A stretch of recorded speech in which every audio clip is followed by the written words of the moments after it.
Hello, everyone. Um,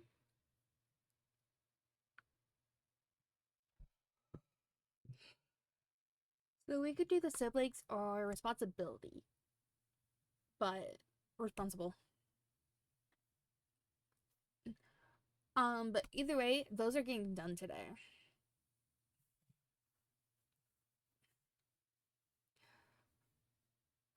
Mm, would you like to pick which one?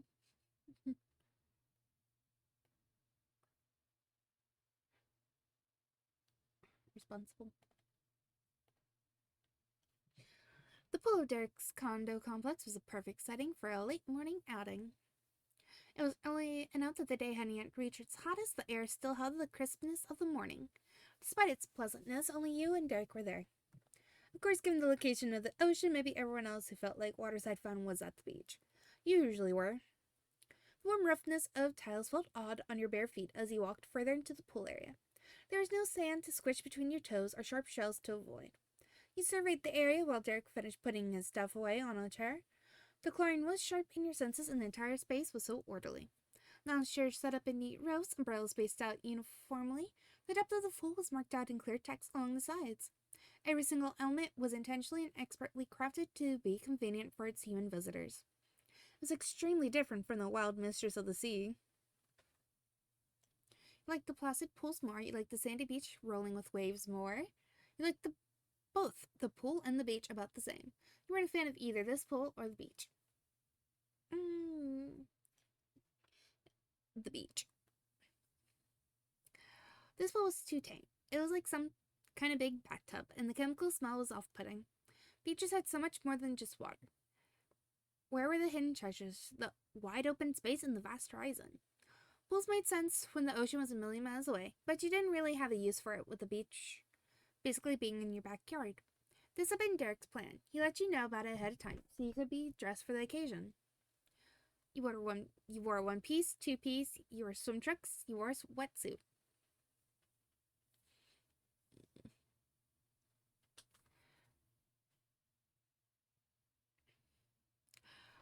I like to state I don't think I've ever had a two-piece swimsuit. Hi.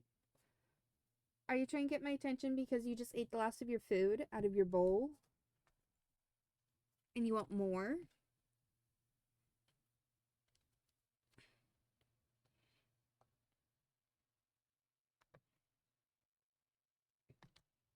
I think she does.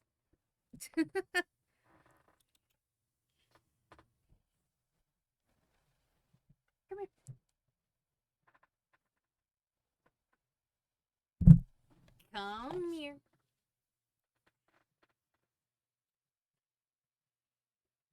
Who's my pretty little baby? Hmm?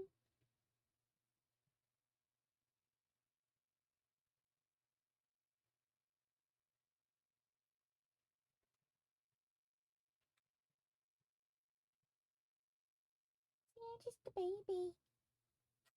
Yes, they're just a baby.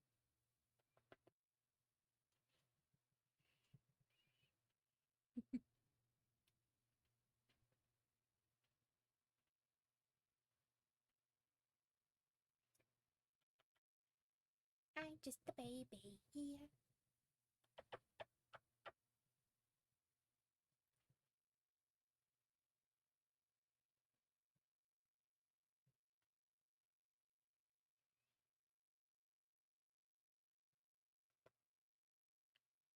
I love it when she tilts her head towards me because I know she wants kisses.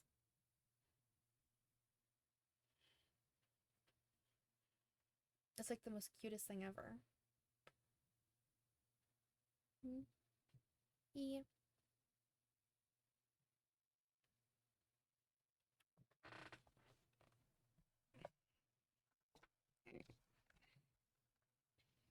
Um, one suit, one piece suit, and t-shirt, shorts, a t-shirt and shorts, a shawl to cover up. You were comfortable in that. Your swimming gear was familiar, even if the pool wasn't. You felt prepared. Derek bounding up to you in his own swim trunks. flagrantly ignoring the no running signs in his enthusiasm. Okay. Watch, I'm going to do cannonball.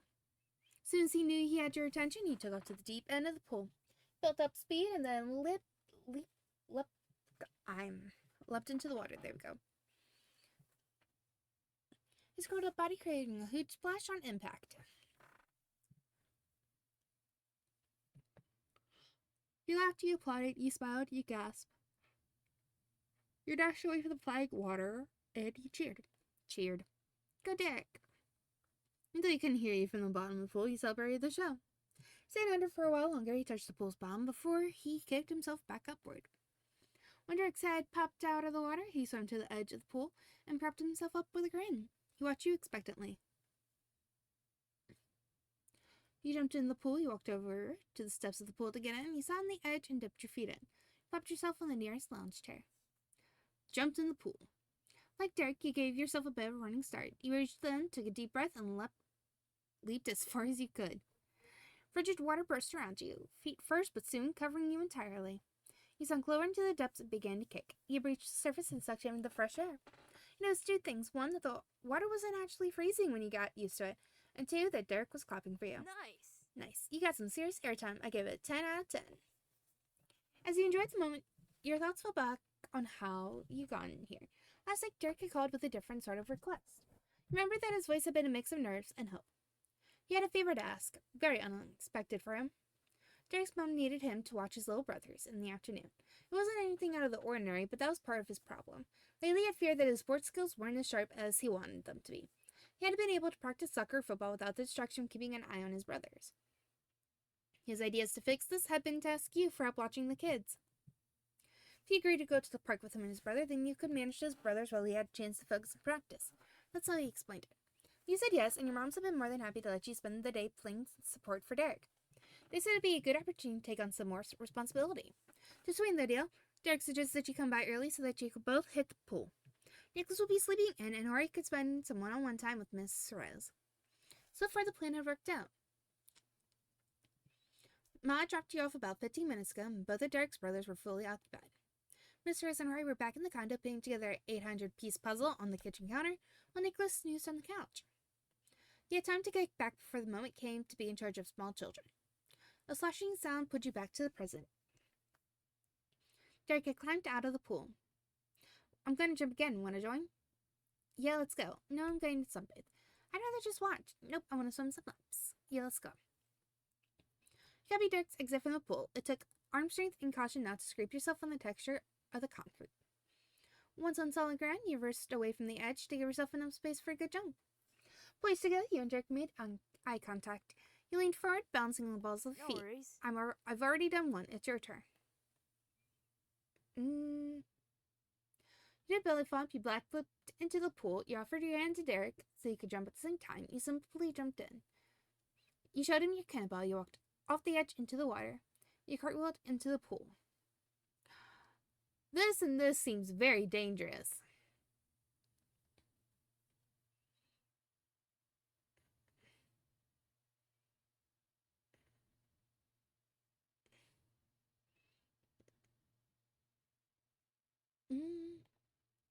Packed a little more to give yourself more space before going for it.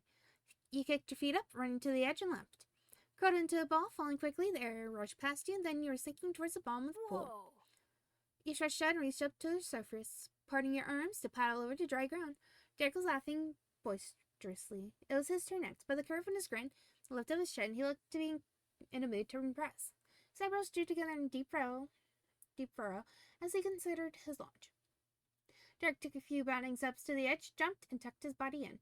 Unlike his previous camo, the energy that went into a spin, and he flipped, making full rotation before he crashed to the surface.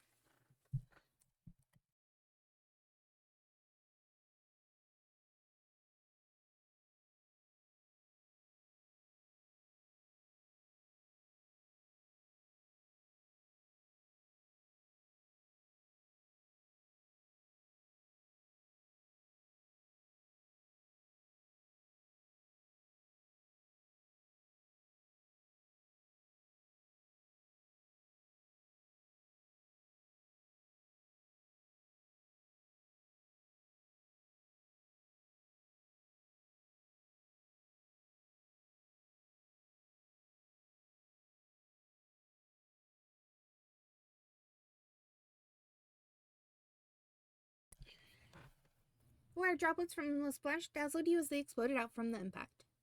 Swam under the water and only came back to the surface after he reached the wall of the pool. He sank his hands up to the top of the tiles and pushed himself up so that his hips were even with the ledge. He twisted and practically rolled out of the pool from there.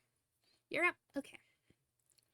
You did a belly flop, you black flipped into the pool. Basically, it's the same thing as before. Let's offer your hand to him. Oh. Derek accepted your hand eagerly and you ran towards the pool together. Whoa. You lifted and flailed your legs for a split second. Derek lifted your arms into the air and kicked a foot out before you landed in the water. You kept switching back and forth, trading off between silly jumps and the more impressive tricks. From watching Derek's well-practiced dives to performing your own jumps, there's never a boring second. After several leaps, Derek called a break time. He took a breather at the back stairs to the pool and waited for your strained heart rate to even out from all the exertion. After a pause of silence, Derek spoke up. He pulled his fist to check his thought. Put his fist to his cheek and thought, squishing his face slightly. So... Hey, I probably should have asked before, but have you ever babysat someone before? No, is that bad? No, but how hard could watching a couple kids be? Yeah, sometimes. I babysit for my mom's friends. Does babysitting a dog count? You nodded yes. You shook your head. Yeah, sometimes babysit for my mom's friends. That's cool. Having you on my team is going to be amazing. When it's a 2-on-1 game, it's rough. You'll even the odds. Right. You really fell for him. Given your own babysitting hurdles, you'd had this summer. You're eager to take on the job. You felt nervous about being in charge. You were curious to see how the experience would go. You prepared for it to be a pain, but would do it anyway for Derek. You didn't know how to feel yet. Hi, baby. Curious to see how the experience goes. Rather than dread or excitement, the coming afternoon was a mystery in your mind. You slowly had to wait for it to arrive. After that interlude, you both continued to enjoy yourself and your freedom until the beeping alarm went off. That's time. He made his way to the laundry chair with his stuff and dug out a small portable clock. It buzzed until he found the stop button. Derek checked the time, narrowed his eyes at the glowing red numbers, sat you with them. Let's go. You helped him gather the towels, grab the rest of the stuff, and then tried to drip as little as possible or rushing through the halls of the complex. When he reached his apartment, he dumped everything in his arms on the ground and scrambled to find his key. Ah! Just give me a second, I don't want to knock or anything in case Nicholas is still asleep. Finally spied his soccer ball keychain and snatched up his keys from where they were tangled in his towel. Started the key into the lock and both of you shuffled inside the Sora's home. Three heads swiveled to face the two of you, gazes being drawn to the bundle of neon towels coming in. Miss Rose and Harry were sitting on the bar stools while Nicholas perched on the counter itself with an excited grin. They were working on a puzzle. On your left, Derek leaned closer and spoke under his breath. I figured... He's awake. Derek's back! The kid is so adorable. I can never live up to that. Quick as a blink, Nicholas scrambled on his hands and feet, and zipped across the black marble at the counter. Tiny cardboard puzzle pieces scattered. Ah! Nicholas, the puzzle! Despite Harry's frustration, the little whirlwind didn't seem to hear. He was on a mission to reach his bigger brother, nodding, stopping when he hit the end of the counter. Nicholas stumbled off the edge, and Derek simply moved forward with a gasp, dropping all his pool stuff except for the towel wrapped around him. Miss Rose caught Nicholas with her forearms, hooking under his chest, snatching him from midair. Oof. She hugged her son, holding him securely against her body. A chorus of relief sighs filled the room. Nicholas still paid no mind to his trail of disasters begin to squirm. He just went down already. Derek took another few steps forward, making his way over to the scene. Miss Rose carefully held Nicholas out, her hands under his armpits, and safely set him down on his feet.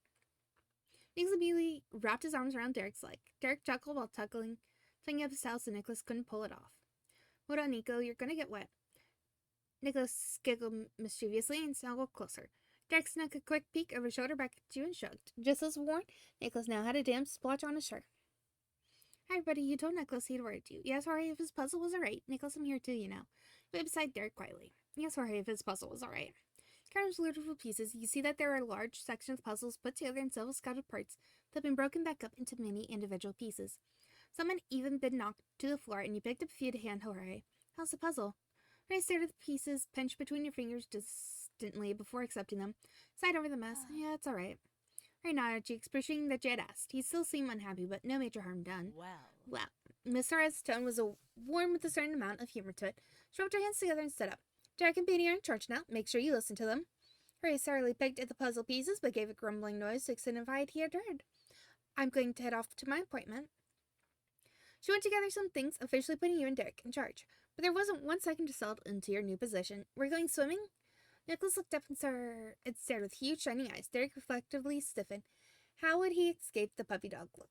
Derek's eyebrows creased, a small sign of nerves compared to the smooth, pulsating sound of his voice. No, even better. He leaned down and lowered his voice like he was about to share a secret. I've got a plan. We're going to the park. Nicholas instantly frowned. He wasn't convinced by Derek's act. He grabbed at Derek's towel. You are swimming. Yeah, but I'm not anymore. I'm going to the park. You can come with me. No. The little eyes whined and stomped his foot. His hand balled up around the neon fabric harshly enough till he almost took the towel from Derek. I want to go to the pool. I want to see Beanie's swimsuit. What? Derek's jaw dropped. Neither of you were prepared for that one. Did you hear Nicholas right? You looked down yourself, currently wrapped in a bright, fuzzy towel. You put your gaze to Derek's younger brother, your brain trying to make sense of what was happening. Why would you want that? Why does Nicholas want anything? Harry rolled his eyes and continued mumbling into the counter. It was obvious to him, and he couldn't believe the rest of you were taking so long to catch up. Because Derek does. Derek's gonna get into an early grave from his brothers. You felt stunned. You couldn't help feeling amused. You suddenly felt extremely bashful. You only felt more confused. You didn't know what to feel about that.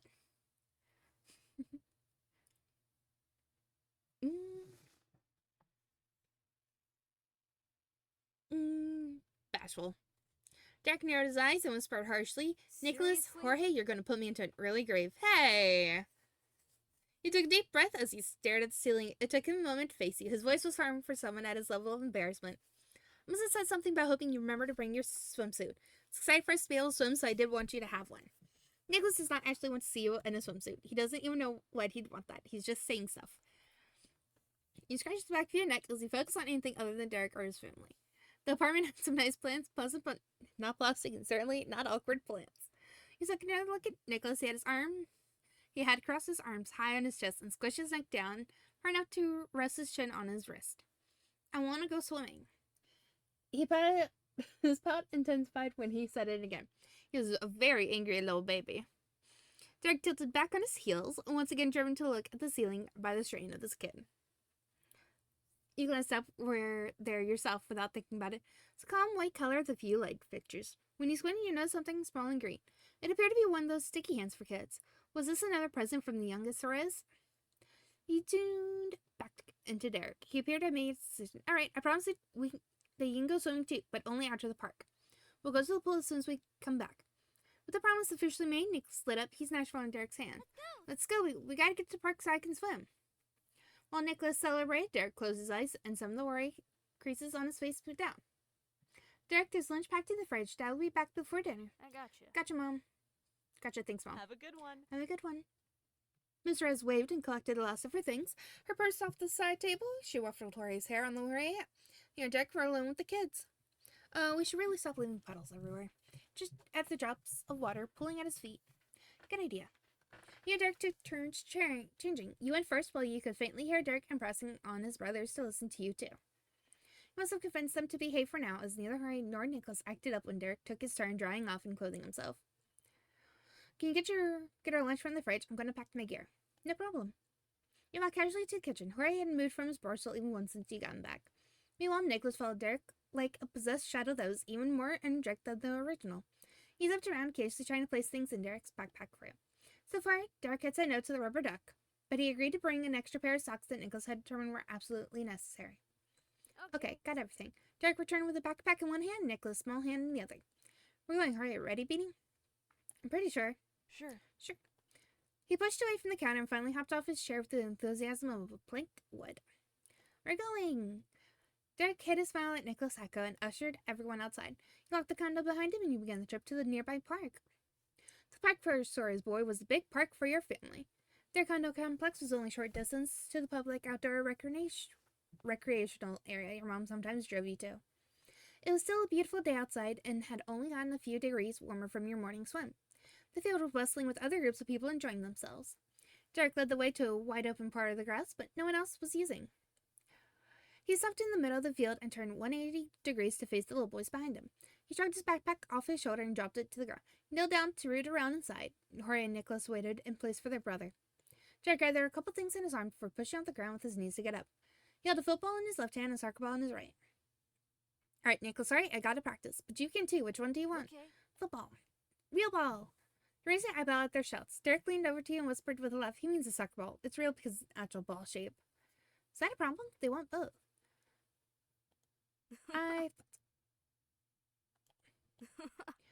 He tossed Jorge the football first.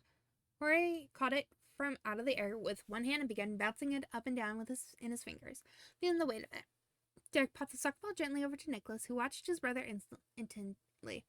Nicholas had to catch it with both hands. He wrapped his arms around the ball and hugged it to his chest. With his brothers taken care of, Derek crouched again to reveal the third ball. He brought a second soccer ball. Derek had been prepared. And then sprung back to his feet, another problem diverted. Alright, Nicholas, you can use this half field. I'll use that half. Beanie, can you be our ref so you don't get too far from her, alright? Okay. Ray tossed his football in the air, preoccupied. It spun in an arc tower. Alright, I'm gonna practice. Nicholas embraced the soccer ball tighter, pressing his cheek into it.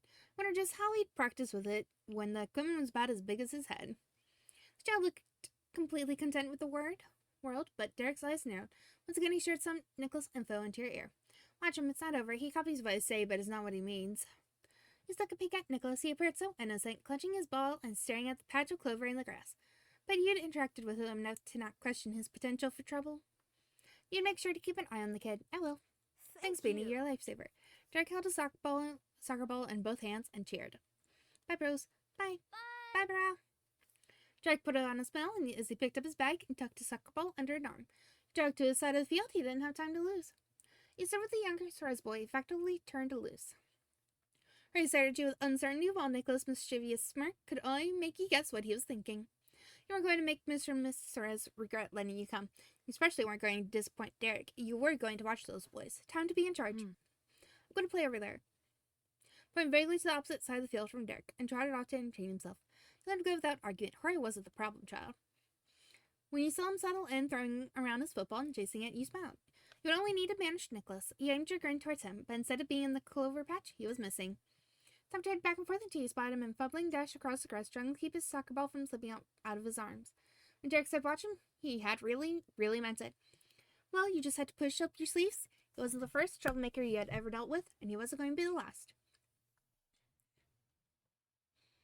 Nicholas stopped you ran over without a word. You ran over and picked him up. Hey, come back here, young man.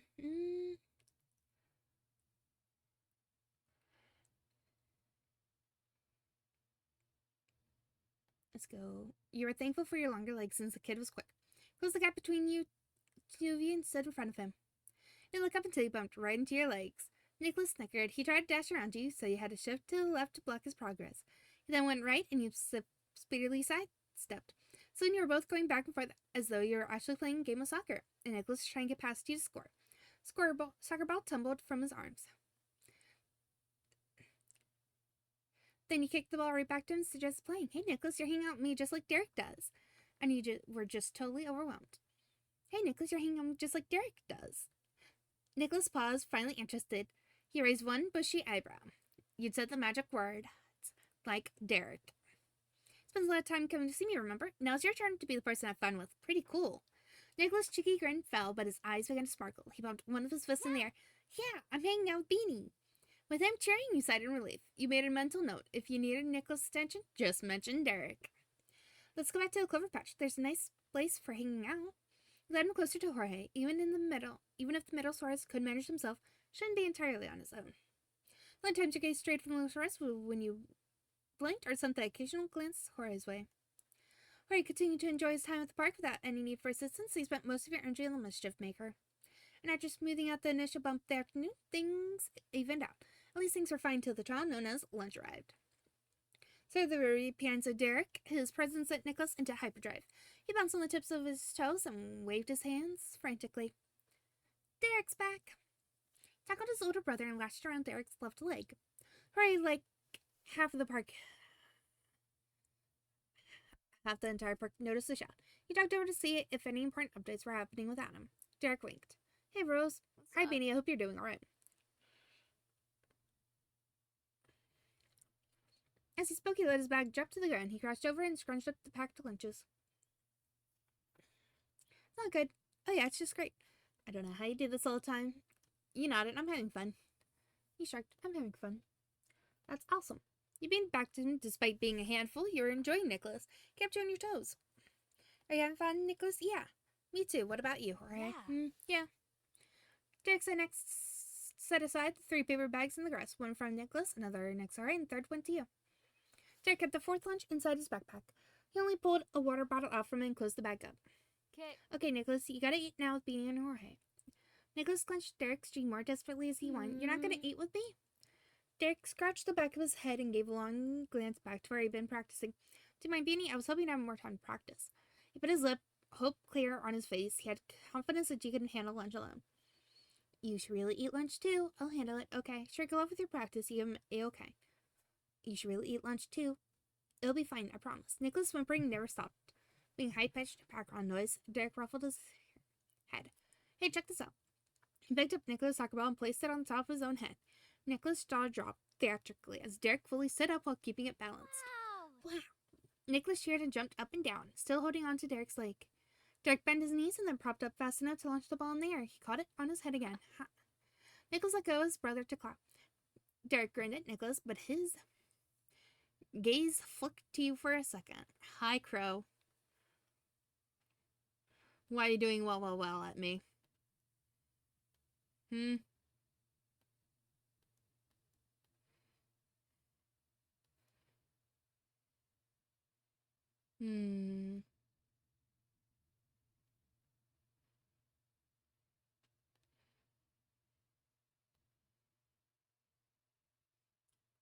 I don't know what you're talking about. I is not a potato.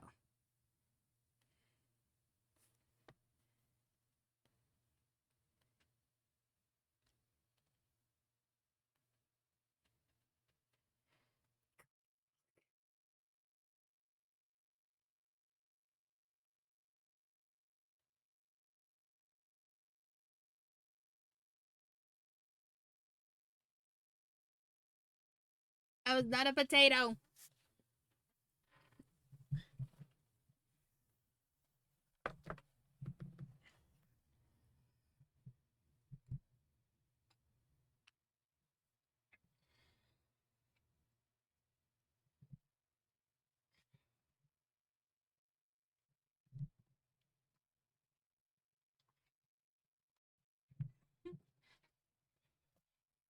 You just look at me like I'm insane.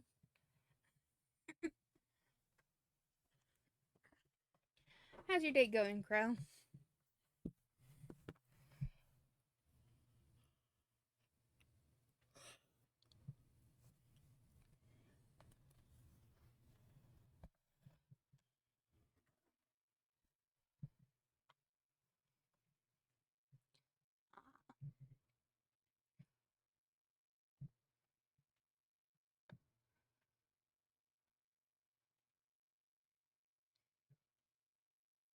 Nicholas let go of his brother to clap. Derek grinned at Nicholas, but his gaze flickered to you for a second.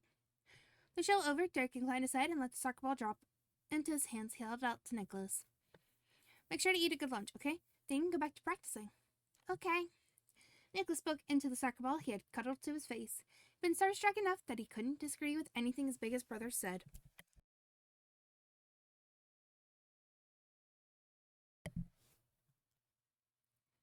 Derek waved at you and hurried before heading off to where he left his soccer ball, carrying only the water bottle with him. Okay. Hey, stop.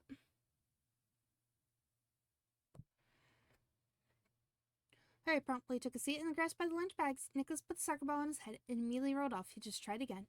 Reached over to the lunches. Each bag had a clearly written name in the black marker ink. Harry collected his bag. You had yours. You attempted to give the last one to his proper owner. But Nicholas showed zero interest in the bag. You imagine he would have been more interested in Derek's lunch bag, even though they probably had the same meals. Harry scoffed, knowing his brother was going to be difficult again. He took a sandwich from his bag. From looks alone, you guessed it was sliced deli turkey, a pale-colored cheese, and some veggies. With Nicholas clearly busy, you took a sandwich out for him. The sandwich was ham and some sort of orangey cheese, cheddar almost certainly. He offered the food directly to Nicholas and he still didn't bite. He wanted to play. How about I help you eat while you practice? Nicholas, if you want to play, then you have to eat. If you eat, I'll hold the ball on your head for you, deal? Panicked, you sent an SOS glance to Jorge. but I hope you eat while you practice. Nicholas carefully contemplated your suggestion. You held your breath, anticipating an oncoming battle. But then his seriousness melted into a bright grin. All right. He securely held the ball with both hands on top of his head, and then in one fell swoop, Nicholas leaned over to tear a chunk of sandwich right out of your hand. Glancing over her, you saw that he was quietly enjoying his lunch. Relaxed now, the situation went back under control. Laid the sandwich out for Nicholas to strike again. Clarence took another big chomp of it, and he realized far too late that his focus on the ball was waning. It tumbled away as he swallowed and leaned in for another bite. Unfazed, Nicholas continued eating, and so, with your free hand, you took a bite of your own sandwich before the opportunity vanished. It was only an interesting way to enjoy a meal break. Finished the last corner of your square-shaped meal, you wondered if Miss Horace had talked to one of your moms beforehand about lunch. The sandwich was made how you would have had it at home. She was either prepared or very lucky. By considering what her oldest son was like, you were guessing luck had nothing to do with it. Along with the sandwiches, there was also bags of carrots, celery, and a few cookies. Between the three of you, it was long before all the snacks were gone. Nothing left to nibble on. Nicholas yawned, curled up in the grass, and caught the soccer ball against his chest. Hurry sat up, watching his little brother fall asleep. Once he was certain that Nicholas was down for the count, he started cleaning up the trash. He admired the maturity he showed for his age. It wasn't just Derek who had that streak after all. He helped gather the trash while musing about the Suarez brothers. Derek was the oldest, and who his parents relied on, while Nicholas was the baby of the family. And for a little kid, he was a force to be reckoned with. Hurry was the one stuck in the middle.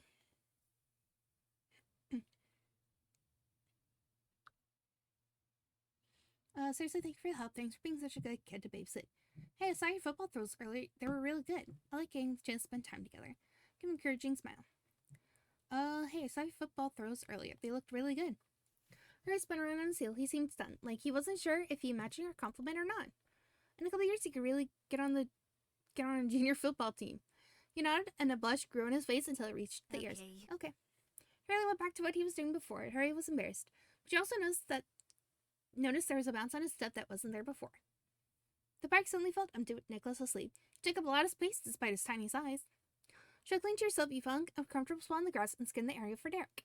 Eventually, you caught sight of him running in the distance. Even from here, you could tell that Derek was persistent about his practice. He went back and forth, repeating the same set of moves, reassessing and refining his form every time.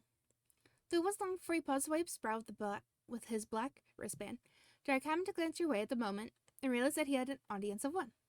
He gave a huge wave with both hands that required he crossed both his arms over his head. Before you knew it, Derek's strides were bringing him back over to you and his brothers.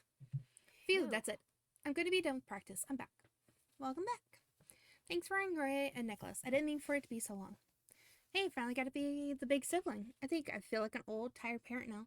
It's okay, I'm happy I could help you out. You owe me one. You nodded promptly. Hey, I finally got to be a big sibling. It was cool. The nonchalant way you put it, like it was a role to easily step in and out of, had Derek laughing hard.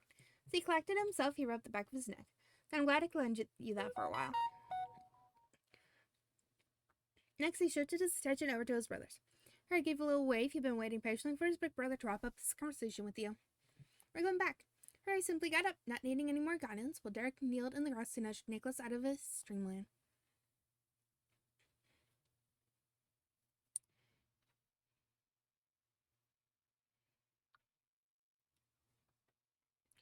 A single wide eye cracked open at first.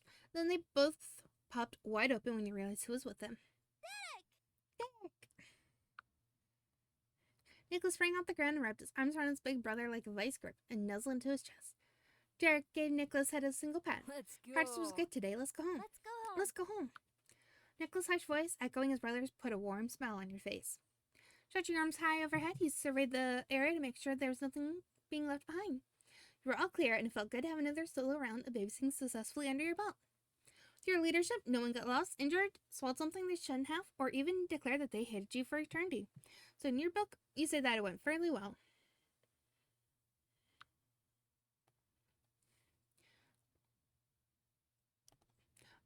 The 15-minute walk back from the park passed by pleasantly. The late afternoon sun fell behind you, and your shadow soon stretched across the sidewalk. You wiggled your fingers and then exaggerated your hand's movement in order to watch the shadow change. Meanwhile, next to you, Derek was finally eating his lunch. Though he had to eat a sandwich with the hand Nicholas was clasping tightly onto. Hurry entertained himself with the football he still carried. He periodically tossed it up into the air and caught it again.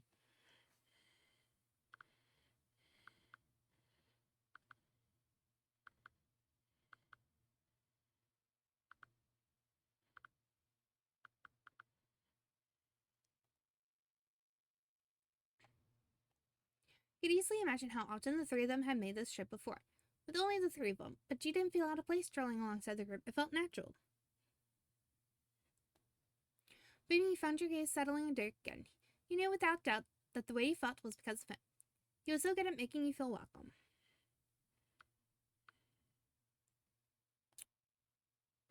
Aunt Tiny made it safely back, and Derek dropped his bag on the floor with a quiet sigh of relief.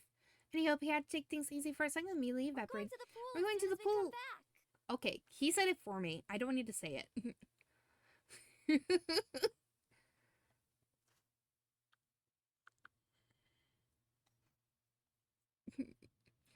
But still, we're going to the pool as soon as we come back. Nicholas' joy was palpable. Parroting back Derek's promise from earlier in the day. As the words dawned on him, Derek closed his eyes and breathed deeply. Yep, we are. Get ready. And that was all the approval Nicholas and Ray needed. They both dashed off to their shared bedroom to get changed. Derek sluggishly opened his eyes, but his tiredness softened when he looked at you. It's okay. Practice is done. If you want to stay up here until your moms can come get you, that's cool. Derek gave a partial shrug and then ran a hand through his hair shyly. We don't have to go swimming again. But I'll hang out with you. I've been having fun. I'm not mad about being here. Well, you promised we get to go to the pool again. I'm not gonna let you be outnumbered by Hori and Nicholas. I don't want to be here by myself. You shook your head at the terrible idea of staying behind. What? You promised we'd get to go pool again. Put your hands on your hips and pouted. He laughed and raised his hands in self-defense. Okay, just want to make sure that you knew you had options. Peaches, what you doing, baby?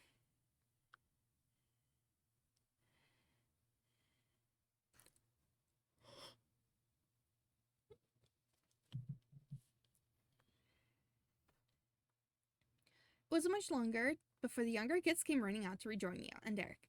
They both wore their neon-colored swimsuits and had towels wrapped around their shoulders. Awesome. Nice job. You remembered your floaty vest, Nicholas. Derek kneeled down to make sure the safety device was properly secured. Nicholas stood tall with his chest out proudly. Didn't fear the scrutinization. I did the straps for him. Perfect, thanks. For his brain just as his younger brother had. Standing back up, Derek shifted his attention to you. Same quick change strategy from earlier? Yeah. You're out to get changed first. Derek nodded seriously when you returned to take over for him.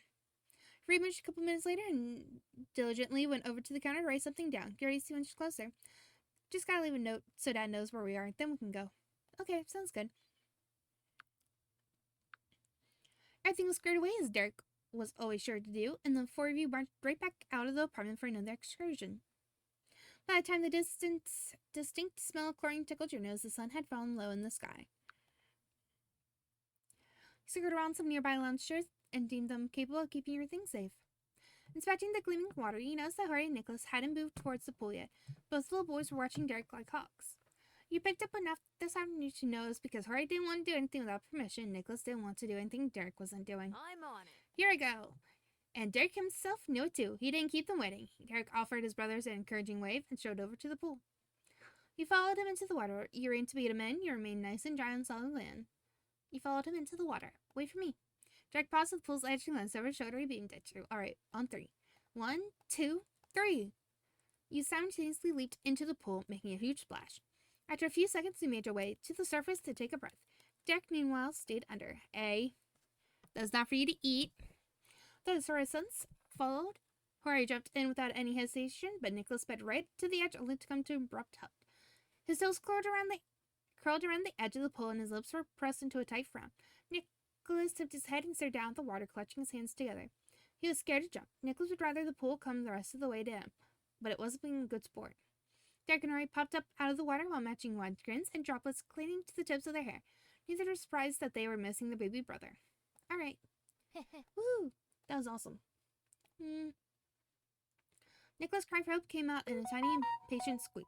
He began wiggling in place. Derek chuckled, swam over to a shallow spot. The 6-year-old followed closely, toddling along the edge. When his feet touched the pool's solid bottom, Derek stood up. He kindly held his arms out towards his brother. Come on in, Nico. The water's fine. Trusting him completely, Nicholas let go of his fear. He took a step over the side and walked into his favorite person's hold. Derek embraced Nicholas as he dropped against his chest. Then Derek slowly lowered him closer to the water before he completely let his little brother go. Nicholas bobbed under with a small splash and broke out again in an instant like a boy. He was bursting at the seams with excitement. Woo! Nicholas made the most of his new floating freedom by dog paddling around the shallow end. Checking Hori, he knows that he was sticking to the center of the pool. bounced himself from the floor to the surface for air, and then pushed back down to do it all over again. He looked all around in a circle. Derek rested an arm across the pool's edge and took a moment to watch his brothers do. So he moved to Derek and settled against the wall with him. He closed your eyes inside. The water's temperature was pleasantly warm against the cooling evening air. Derek kept his main focus on his family, though he spared a moment to tilt his head in your direction. 2 beads of water trailed from his hairline down the side of his jaw. Babysitting went well as you thought, huh?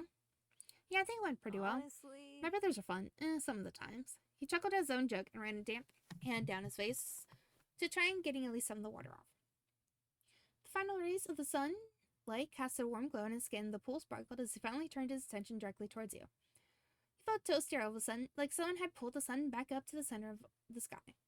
Derek's mouth turned into his usual wonderful smile. I don't know what I'd do without them. I think they're great. You sound like a proud dad. Well, Jorge is good, but Nicholas is trouble with a capital T. I think Nicholas is way cuter than all the other Soras. You nodded. You shrugged. I think Nicholas is way cuter. His nose wrinkled as his surprise morphed into an infectious laugh.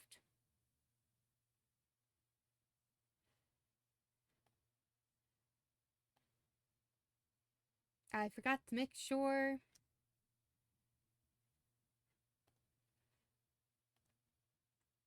that share mode was enabled.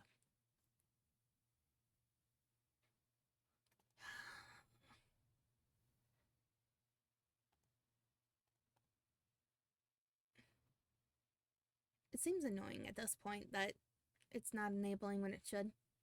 His nose sprinkled as his surprise morphed into an infectious laugh that pulled you in too. I'm not sure what to say to that because you're probably right.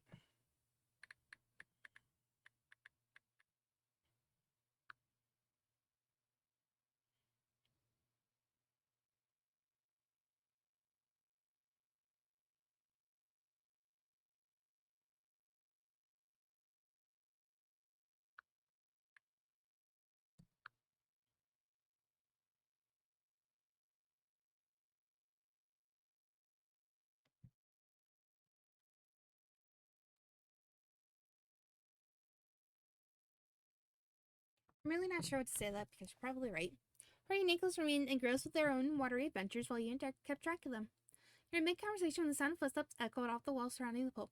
Derek shot an arm out of the water and waved at the newcomer. Dad. Good evening. Good evening, Dad. Dad. Other Sora's boys eagerly paddled over to the end of the pool where their father stood. They moved together in the water with their heads beside each other and their legs kicked out behind them like a pile of seal pups. welcome home.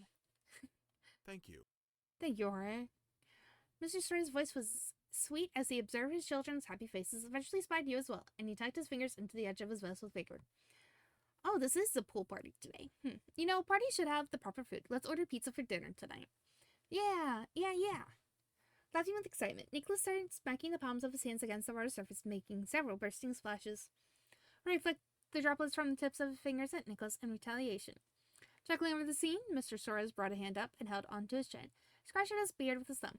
Half cheese, half pepperoni for the first, correct? Yes. Pepperoni.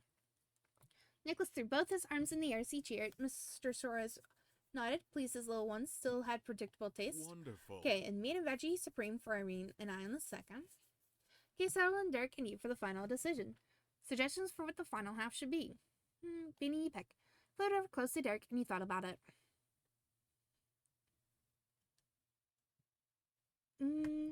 Cheese, pepperoni, supreme, all veggies, all meat, barbecue chicken, Hawaiian curry, get something other than pizza. It doesn't matter to me, you pick. Derek, what do you normally get? Usually barbecue chicken, but you should get whatever you want. I like the other stuff too, so don't worry. In that case, barbecue chicken. Derek gave you a big thumbs up for that. So in full, half cheese, half pepperoni, half supreme, and half barbecue chicken. Yeah. Exactly. Thank you, children. I'll put the order in now.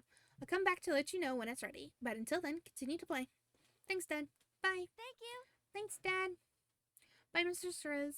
Mr. Suarez closed the pool gate behind him, leaving you kids to your fun. In Mr. Suarez absent, Derek took charge again. Alright, you heard it. Dad's ordering pizza, so he'll be here in like 30 minutes. So think fast was the last thing you want to do before we had to leave the pool. Nicholas furrowed his brow, thinking as hard as he could. He scrunched his face together in frustration when nothing came to mind. Meanwhile, Harry put a hand to his chin and tilted his head to the side. He stared up and off into space as he considered the question. left open for the young boys to decide while they were distracted made the first strike in a splash fight. The younger Sora's brothers may have been unsure or overwhelmed with how they wanted to spend their remaining pool time. But you weren't. You knew exactly what you wanted to do. You subtly angled your position in the water, carefully deciding your plan of attack. The corner of your mouth bent, and you flung a mighty splash towards Derek. He ended up with a full face of water, and he spluttered before shaking it off with laughter. As he regained his composure, Derek brushed a hand down his face again to wipe some droplets away. Beatty, I'm sure you're aware of what this means. Derek stared narrowed with a fierce, amused look of determination. You matched it and gave an added slow nod. I do believe I do. It's on. This means war. He swiftly sent a shot of water in your direction. Nicholas crackled at your exchange, and he started excitedly beat the water surface, sent droplets crashing in all directions. Just away from their attacks, and the second the water settled, he struck, pushing your hands forward. He sent another big wave crashing towards the brothers. Derek sent splashes with both hands on each of his sides, juggling you and Nicholas. Nicholas pulled water, cupping it in his hands, and he threw it into the air. Droplets scarcely poured down on everyone. Nicholas was dangerous in this fight. He was willing to take a hit to get a hit. Out of the four of you, Jorge enacted the best defense strategy. Took a deep breath and held it while he slid under the water. Only his hands remained at the surface, and they rapidly splashed in all directions. Jorge's strategy kept you all on your toes in order to avoid a scatter shot. Whenever he came up for air, Dirk made sure to be ready to take a shot. It was a grand battle. The four of you thoroughly enjoyed your time at the pool. It flew by so fast that you were surprised when you spotted Mr. Suarez cruising down to the water's edge once more. Dinner's here, and even better, Mom's home. Yay! The young Suarez threw his wet confetti into the air one more time. Even his dad wasn't safe from this. Mr. Suarez took it in stride and wiped his glasses against his vest. Derek was out of breath, but he beamed. What is it, baby? She sees something out the window.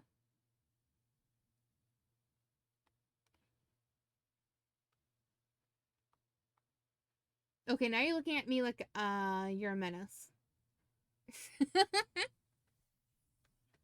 Let's go get some food. Yeah. Mr. Suarez led the way to the apartment, and the four of you kids marched with an eager sprint in your step. Despite being wrapped in towels, you dripped water the whole way there. The savory smell of hot cheese and garlic crust was there to greet you when you arrived at the door. You could hear the musical words of Miss Suarez too. Welcome. Welcome home. Hi. Hi, Mom. Hi. Hi. Mom. I forgot the hi, Mom, for him. Being a bit awkward in our place, he gave a tiny wave. Miss Suarez didn't miss it, and her voice softened as she spoke to you first. Hello, Beanie. I hope you had a fun today. I did. We had lots of That's fun. great. Very good. Miss Suarez then went over to the kitchen where the food was set on the counter. She brought the boxes open, delightedly glanced over at her husband. This was such a good idea. Thank you. Mr. Suarez dipped his head in a tiny bow. He followed up by gesturing a hand towards the food. Well then. Come kick in our youngest to oldest order. Despite the order given, it was no surprise that Harry was the one who moved first. You figured Nicholas would wait for Derek, even if he didn't have to. Harry tore off a paper towel from the roll and used it to grab a slice of plain cheese. He hot-footed it back over to the entryway, standing there so he wouldn't bring water any further into the apartment. You can go next, Beanie. It'll be easier this way.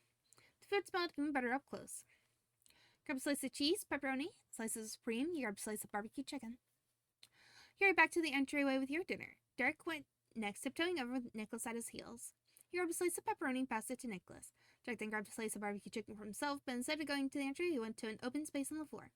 Curiously watched as Derek laid his towel on the floor, then sat down on it, crossing his legs. Nicholas plopped down on the towel right next to him and started on one of his pizza crust corners. He decided to sit down on your towel instead. So I say standing with Jorge. Oh, that's a good idea. You followed Derek's example and laid your towel out on the floor. With cheeks stuck to pizza, Derek gave you the cheeriest closed-mouthed smile he could. Finally, Mr. and Miss Suarez got their slices of pizza. They stood in the living room in between the spots of their sons had taken. So how'd you spend your day while we were out? We did lots of things. In between taking big bites of pizza, the Suarez family started taking turns telling stories about their day. Nicholas recounted the events of the day with the most enthusiasm, even though they're the same plot points from his brother's stories and the ones he witnessed firsthand. From his perspective, the events were almost mythical and amazing. Storytelling was hungry work, so the slices didn't last long at all. The food was chipped away piece by piece until everyone was stuffed. Nicholas lay down on the floor, limbs stretched out and still wrapped in his towel. He was completely tuckered from the day. Mr. Suarez plucked him off the floor and held him under her arm. Bath time. Come on, Junior. yes, Dad. Yes, Dad. Nicholas accepted his fate and his arms hung limply down. Hooray crumpled up his paper towel into a ball and tossed it into the trash. He followed his dad. Thank you. Thank you, Gregorio. Mr. Suarez watched them go with gentle affection in her eyes. She patted her husband's shoulder as he passed by, and then strolled over to you and Derek. Thank you for a good day's work. I appreciate you both taking care of Nicholas and Rory today. Your journeys remind you so much of Derek's. She pointed with her thumb over her shoulder. Dad and I will take them from here. Thanks, Mom. You could see the wave of relief rushed over him as he clearly as the actual water he had just swam in. I'll keep an ear out for the phone. Pamela said she'd call when they're on their way to here to get Beanie. Okay. After that, Miss Suarez excused herself to go help get Jorge and Nicholas ready for bedtime. When she disappeared down the hall, Derek leaned back on the palms of his hands. He lazily rolled his head in your direction. Hey. We can get dressed again. Then, would you want to hang out in my room until your moms get here? Yeah, let's do that. You can get changed first. He stretched his legs out on the floor while he stood up. You could feel a slight ache in your muscles from today's activity. It wasn't bad. You given your all during your babysitting adventure. Gathering your things up in your arms, you left to get changed. It wasn't long before you and Derek went over to his room for some siblingless free time.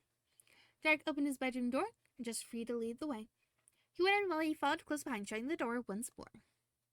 Your eyes went as you scanned the small space. Usually you were outside when you hung out with Derek, so this was the first time that you'd been inside his room. There are so many fucking balls. Let me see this. 1, 2, 3, 4, 5, 6, 7, 8. Would you count these two?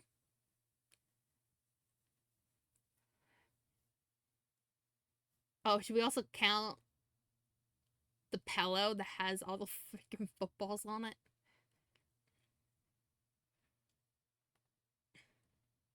Within reach of his neatly made bed was a bookshelf filled with novels.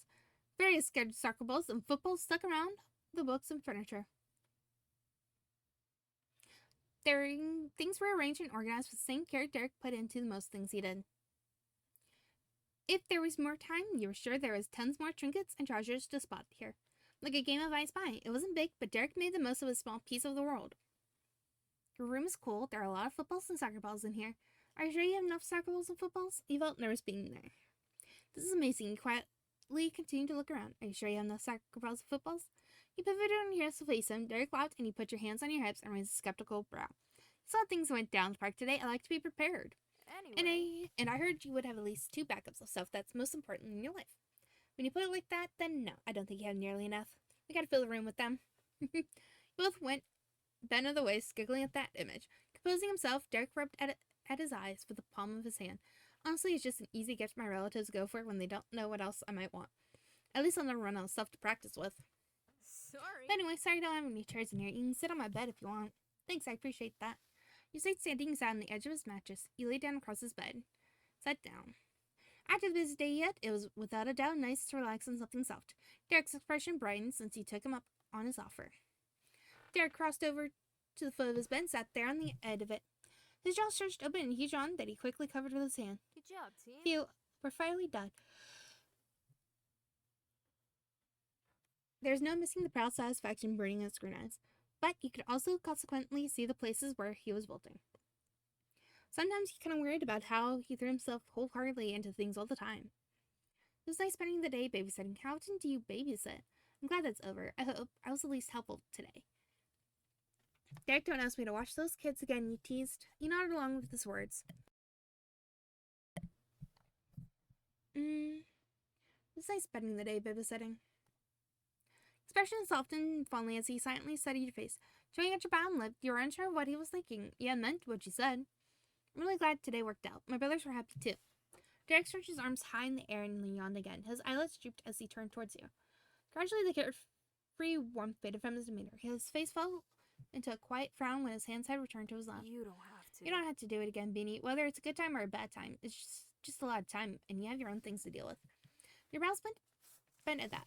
Tilting your head, you couldn't help but think about how much of Derek's days went to his brother. It definitely didn't seem to match how things were with your sister and you. But then, as if summoned by your thoughts about him, the bedroom door creaked open just enough to let a giggling Nicholas slip in. He threw his hands in the air. I'm dressed. The lock thud the door swung fully open and Hori marched in with an extremely annoyed scowl, his hands on his hips. Nicholas were playing in the living room, not Derek's room. Hori reached for his younger brother, but Nicholas hurried up onto the bed. He really peeked at Hori from behind Derek's shoulder. Derek nobly didn't say a single word, nor did he appear surprised about the intrusion at all. The only movement he made was a slight pat on the mess of hair on Nicholas' head like usual. What wasn't usual was the distant look on his face. He'd accepted the reality at hand but did not welcome it. Mr. and Miss Soros crowded into the room next. Excuse us. Excuse us. Sorry, Derek. He slipped away in a flash. Yeah. No more. Come on, Nicholas. Let Derek and Benny have some peace. The young Strays stubbornly clung onto Derek's arm, his cheek puffed out angrily. Nicholas, go hang out with Mom and Dad. Don't you want to see them too? They missed you today. Don't you want to see Mom and Dad too? Come on, Derek. Nicholas, loosening his grip to shift to get a better look at his big brother. Derek sighed spiritlessly. I do, but I have a friend over right now. I'll spend time with Mom and Dad and you later. Nicholas bent forward and grasped Derek's pant leg, brought out the big guns, and stared at him with his most pitiful eyes and a matching pow.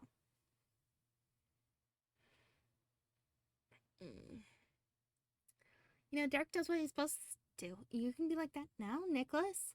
Don't be sad, it's been a happy day. Well, I'm not surprised this happened. You sank down, feeling awkward about the situation. You rubbed your eyes in frustration. Feel awkward. Nicholas managed to inadvertently rope everyone into his brother's bedroom, and the air became suffocating. He had a terrible feeling that this was a common occurrence for the Soros family. Nicholas was determined to remain exactly where he planned himself. Kept your lips zipped shut and hoped that you continued to go unnoticed until things were resolved. End of discussion. Nicholas, we're reading a story right now.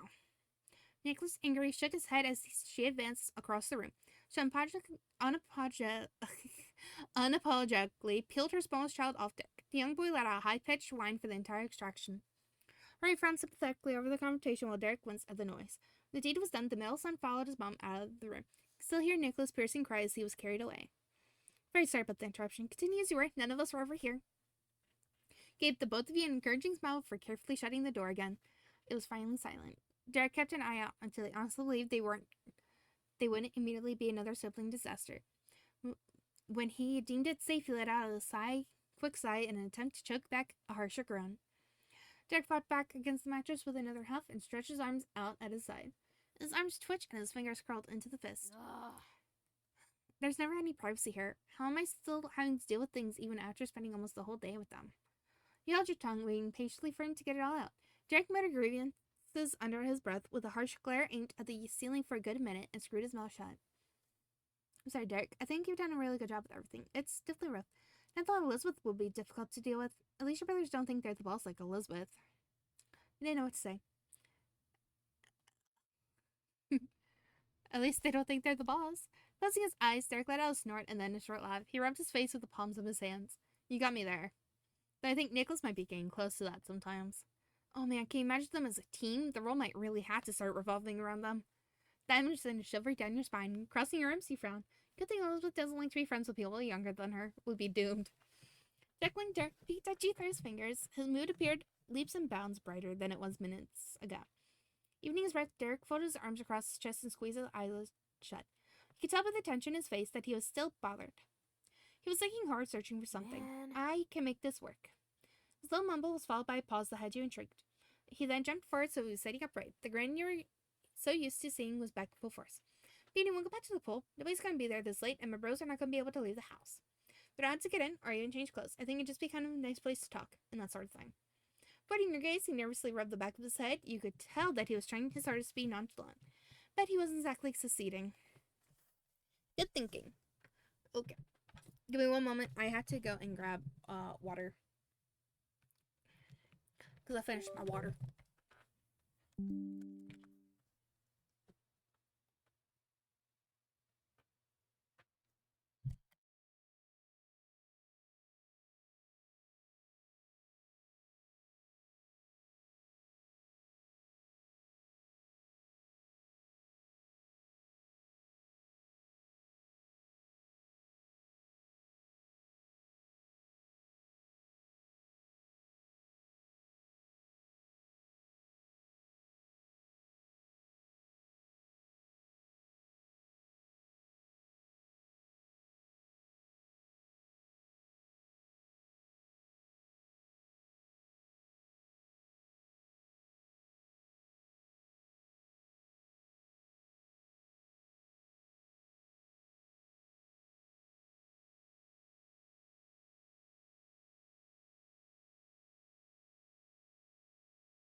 I think Bitches is annoyed at me.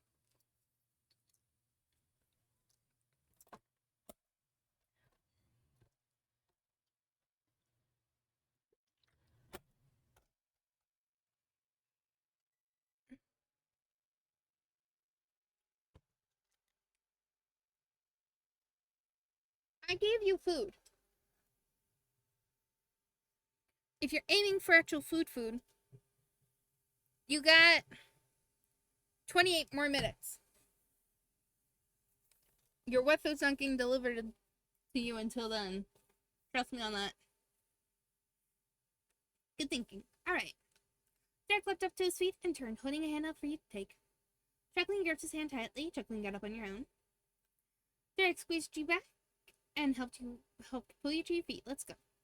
The door slowly creaked open as Derek peeked out, double-checking that the coast was actually cleared. He gave you a thumbs up. I don't see Nicholas. I think we're good. He turned his thumbs up, slightly hoping this wasn't the calm before the storm. Derek led you into the living room where you found Sid and Rory sitting together on the couch. No, Mama's Nicholas in his room and raptured another exciting session of story time.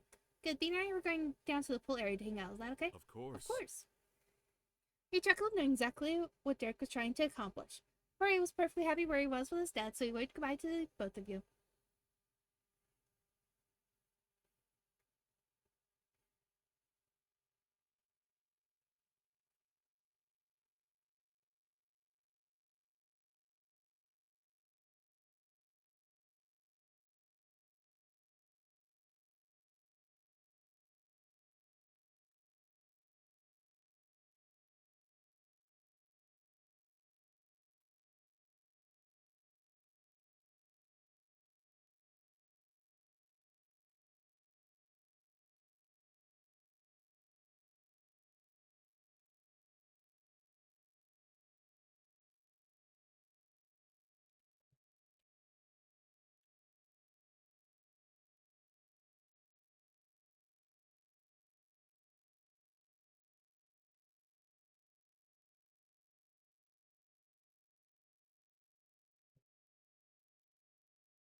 Don't keep being out too late. I won't, thanks, Dad.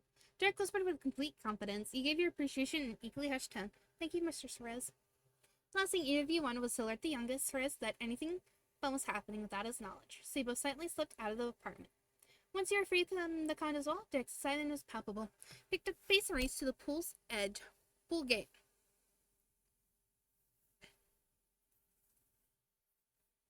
Ew. Hold on.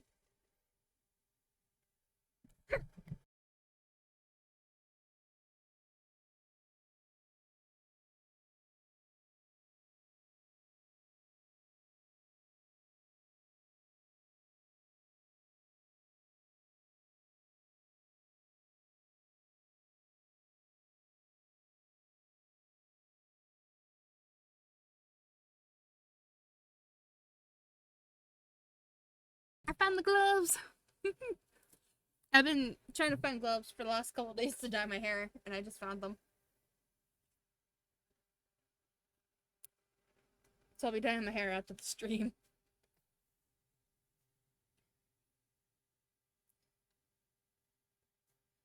For the third time in a single day, you and Derek stepped foot on the condo's complex private pool deck, but you soon realized you hadn't seen everything it had to offer yet.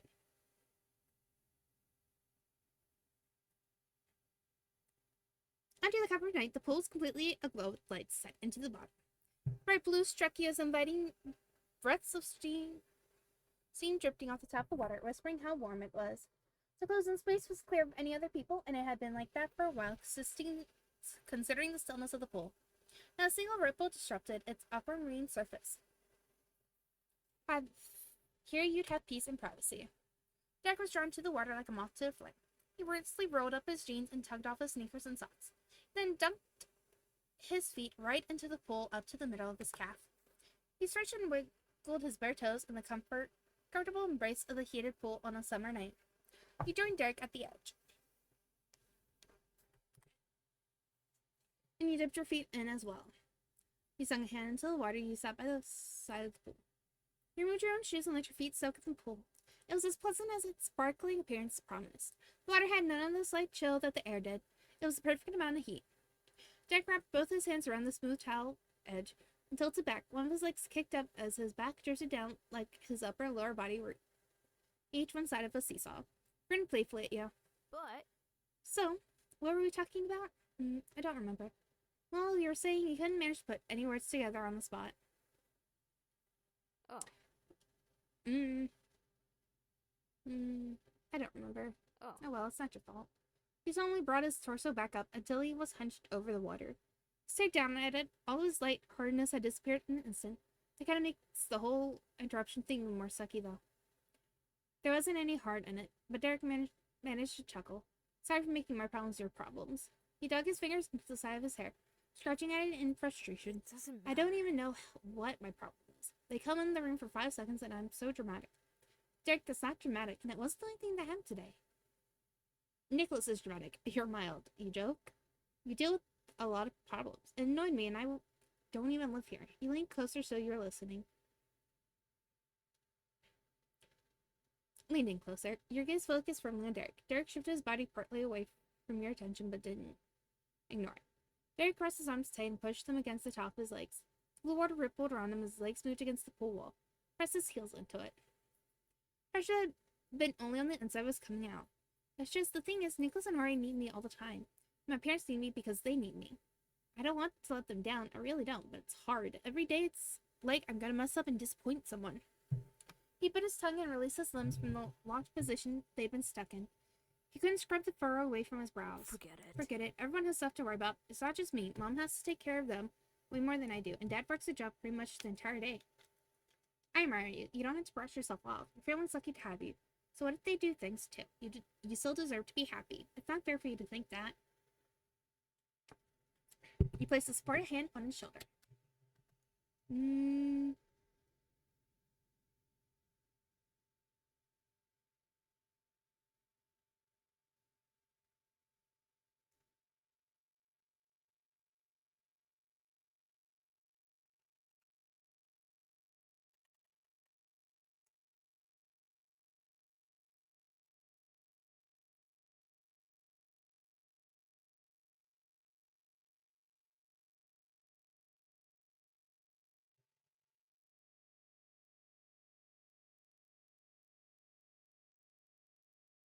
It was me.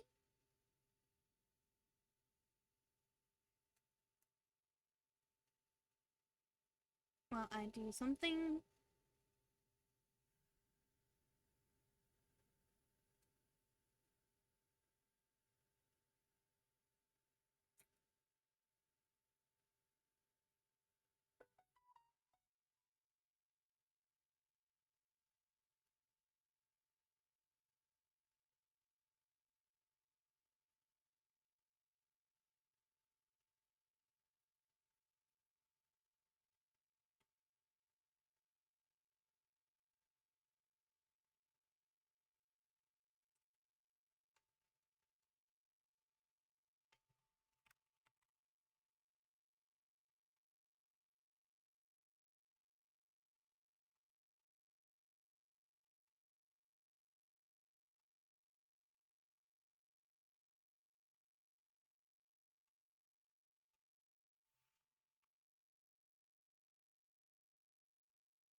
Okay, I'll.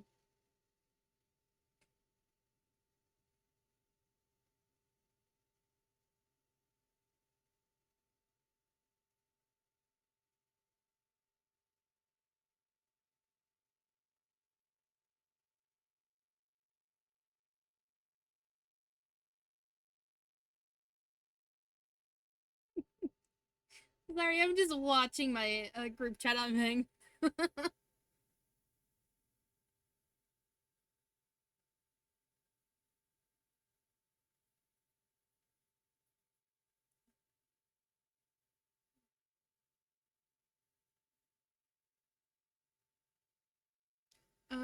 I admire you. I don't know. I don't know why. He went silent and moved. Nicholas was the one who caused trouble, but so on Dirk. has made himself the bad guy. It's upsetting, but Derek wasn't anywhere close to really being grown up. Of course, he shouldn't be perfect, even though he acted like he thought he should be. Derek, remember when your dad first came to the pool and you, Harry, and Nicholas were all so excited? You're just like your brothers. Even if you're in charge sometimes, you're still your parents' kid. You don't have to act like a no, especially not with me. Finally, slowly and carefully, Derek dared to glance at you again. Thanks, Beanie, for saying that. Shoulders squished inward to frame his lower head. He looked so much like a hopeful puppy that he could give even Nicholas a run for his money in the adorable face department. Was it annoying? Really doesn't bother you that I complain? Sometimes hanging out means hanging out to other kids?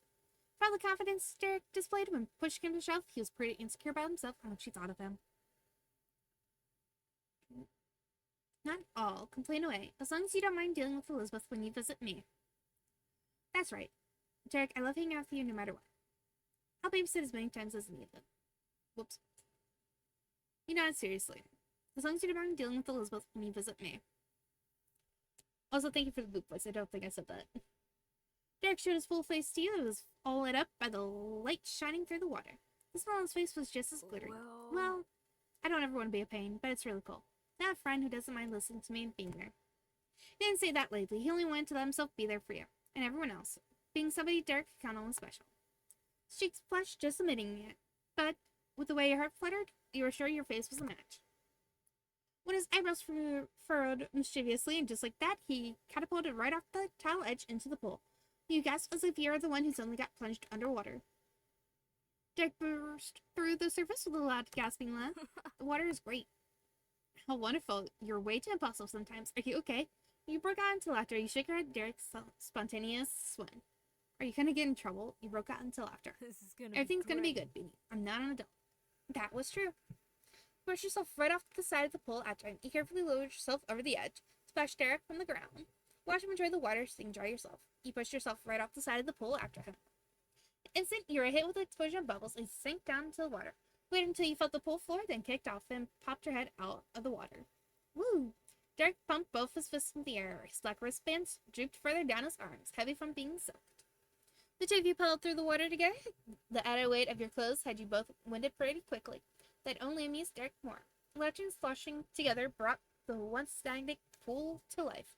You and Derek still had the place to yourself and made the absolute most of it.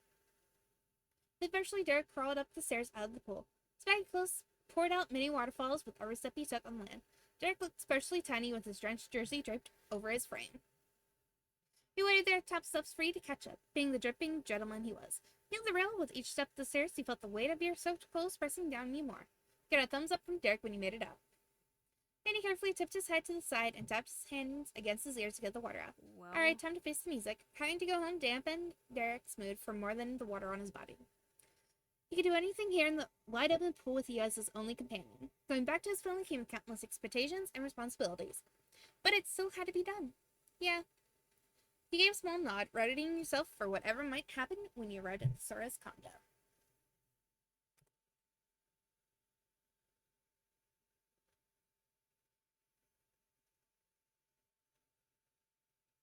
Without another word, you collected your shoes and you left the little oasis behind.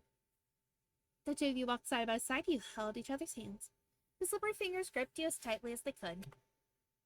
When you made it to the front door, Derek used a key from his pocket to open it. He had forgotten to bring it, despite leaving under rushed and uneasy circumstances. Derek stood there in front of the unlocked door, just staring at it. Practical preparation for his forte. Making himself ready for bumps in relationships was not. Got your back, Derek. We can do it. Yeah. Took in a huge breath through his nose and turned the knob. The room was quiet when you went inside. Harry and Mr. Soros had moved over to the kitchen and were busy putting together a puzzle. Mr. Soros' shoulders blocked your view, so you couldn't see what the picture was supposed to be. Mr. Soros and Nicholas were nowhere in sight. You guessed they were still in the younger boy's bedroom. It was strange not to have someone cheer and shout when Derek walked through the door. There was a feeling of absence. We're back. He announced himself with an absolute lack of enthusiasm. He might as well have been calling off bingo numbers to an empty room. Mr. Soros lifted his head and turned to face the both of you. At the same time, he eagerly pushed his chair away from the counter. I See, thank you for coming home. The greeting he gave was so normal that it was weird, considering how you and Derek each brought a bucket full of water absorbed into your clothes. Ray offered a typical family greeting was now taking his eyes off the puzzle. So either focus or avoiding the awkwardness. welcome back. Welcome back. Derek slightly poked a bare big toe onto the prickly entryway mat. The mess Derek's foot was making was too much for the little mat to contain. Water leaked out from the edges. Derek's attempt to face his family was going equally smoothly. Very pleasantries on Mr. Sora's face on into warmth. Followed through on the motion, he started and got out of his chair. Pressed the living room, standing with the two of you at the front door. My working son is always a demand, Our family needs to learn how to share, especially Nicholas.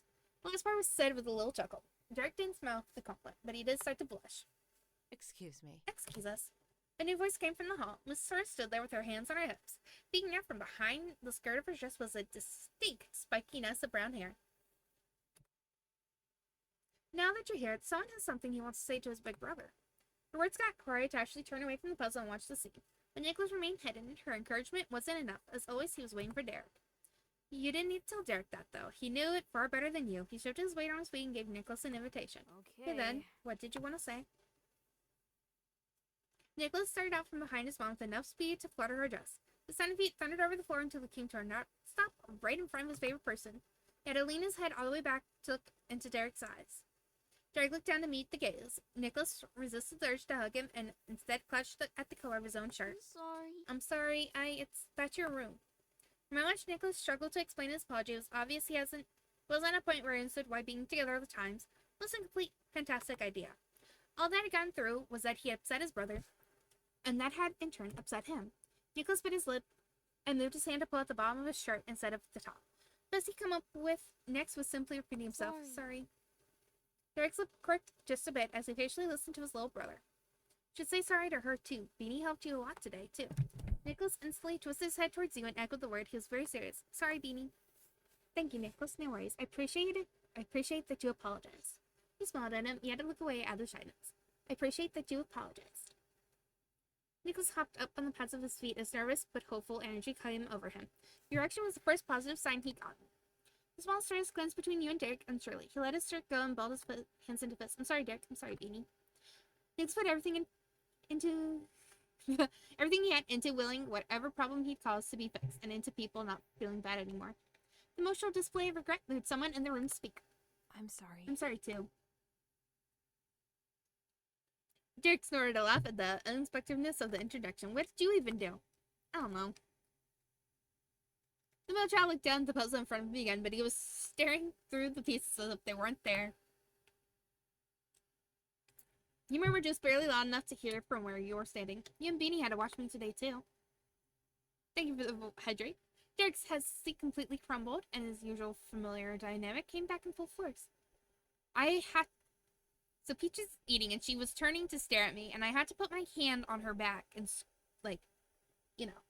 give her a little pet. So she can eat.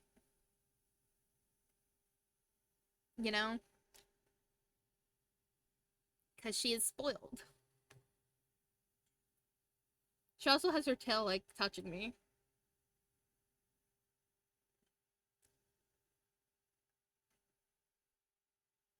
She's made it her mission to have some part of her body touching me while she eats. I don't know why. It's adorable. I'll give it that. It is adorable. Derek's hesitancy completely crumbled, and his usual familiar dynamic came back with full force. Aww. Oh, okay, you don't have to apologize for that. I like to have some time by myself or with my friends, but I never want to stop having my little brothers. Nicholas' massively wide-eyed sparkled. For the first time since they were reunited, he carefully reached out to Derek and gripped his soaking wet jeans. Derek reached out and gently patted his brother's head, as he did, probably every day. Neither boy cared that this time the hand was damp. So they both smiled at the other with unwavering affection. No matter what visions happened, it was inevitable that it would end that way because they both loved their family equally and deeply. Another person took a turn to guiding as Mr. Sora's spoke up figure. Let's race. Derek, Beanie, let's race. What? Derek chuckled at your piece and switched his head pad into a full-on hair ruffle. Nicholas giggled sadly along with his brother. Guess asking us to play a video game and a kart racer he likes. Yes, and I will win it. Derek said cheerfully, tacked that on. It wouldn't be forgotten clearly. Hooray could be player 4. Miss Therese was the only one who truly kept her distance during the reconciliation between Derek and Nicholas, but now she joined the rest of the family. She was close enough to Derek to whisper. She pressed a hand to the corner of her mouth and winked conspiratorially. I'll give Nico an unplugged controller. Derek grinned at that point and shifted into giving the longest strands of Nicholas' hair a friendly tug. But he didn't accept the invite immediately. He included you in the discussion. What do you think, Beanie? It's up to you. He nodded at Jay and turned to answer his father. All right, let's race. Derek's mom encouraged you and Derek with her words, and Nicholas with her hands, taking him by the shoulder. This time she wouldn't be letting him get away from her. Go on. Go get changed. We'll plug it in so it's ready by the time you're back. Benny, you're welcome to use my or Mr. Soray's pajamas. If Derek doesn't have anything, you can borrow it. It'll be big, but it's better than nothing. Thanks, Mom. Derek's move continued to be buoyed by the support of his parents, and he left to go get changed while walking as lightly as he could in his wet clothes.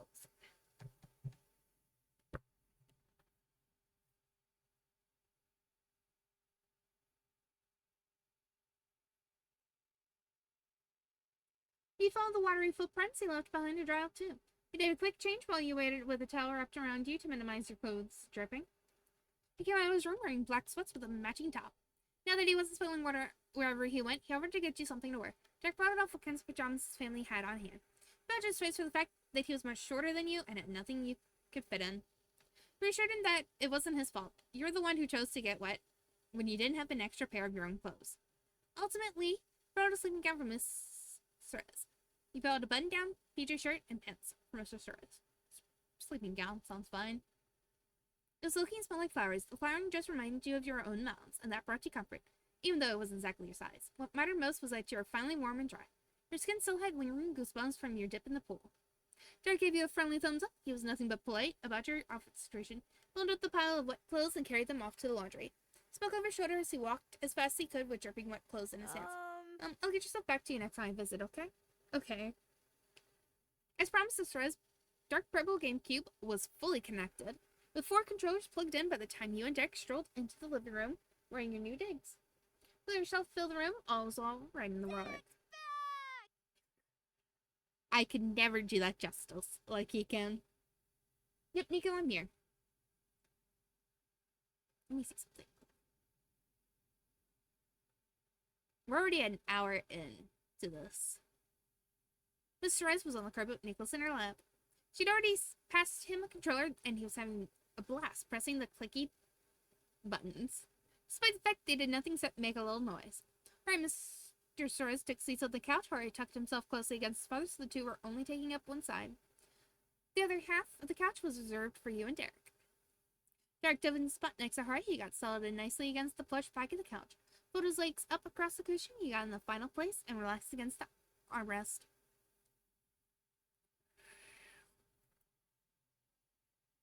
Look at that. That looks good. Looks exactly like my GameCube controller. But I also have a gray, dark gray one.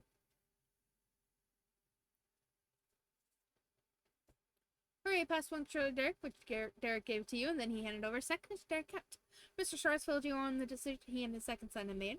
What do you think? Junior and I are on a team. You and Beanie can play together. What do you think? Derek tilted his head your way. He lifted his shoulder and nodded onto his dad's briefing. It's a double racer. One drives, the other controls items. Sounds good. I love that game. Spoiler, Stanley. This is gonna be good. He shrugged acceptingly. It sounds cool. Okay, I didn't even click that. Sounds cool. Great. It's me and you then. The deal was sealed. Packs have been made. Jorge perked up and shook Mr. Sorez's arms. Hey, Dad, we're Team Sorez. Yes, we are. Derek's fingers were on the buttons, and he was leaning over his crossed legs in position for the game to begin. He replied, unbothered. Cool for you guys. With his gaze still glued to the TV, a cheeky grin pulled at his lips. Derek spoke one more thing under his breath that was meant just for him, but you're sitting close enough to still catch it. I don't mind being team last.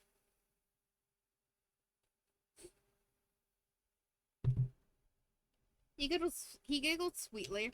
Being squished into a couch so close to him felt even warmer. I wonder, I have to know, do you guys know that he has a crush on her? At this point, it's obvious, right? I think it's been obvious.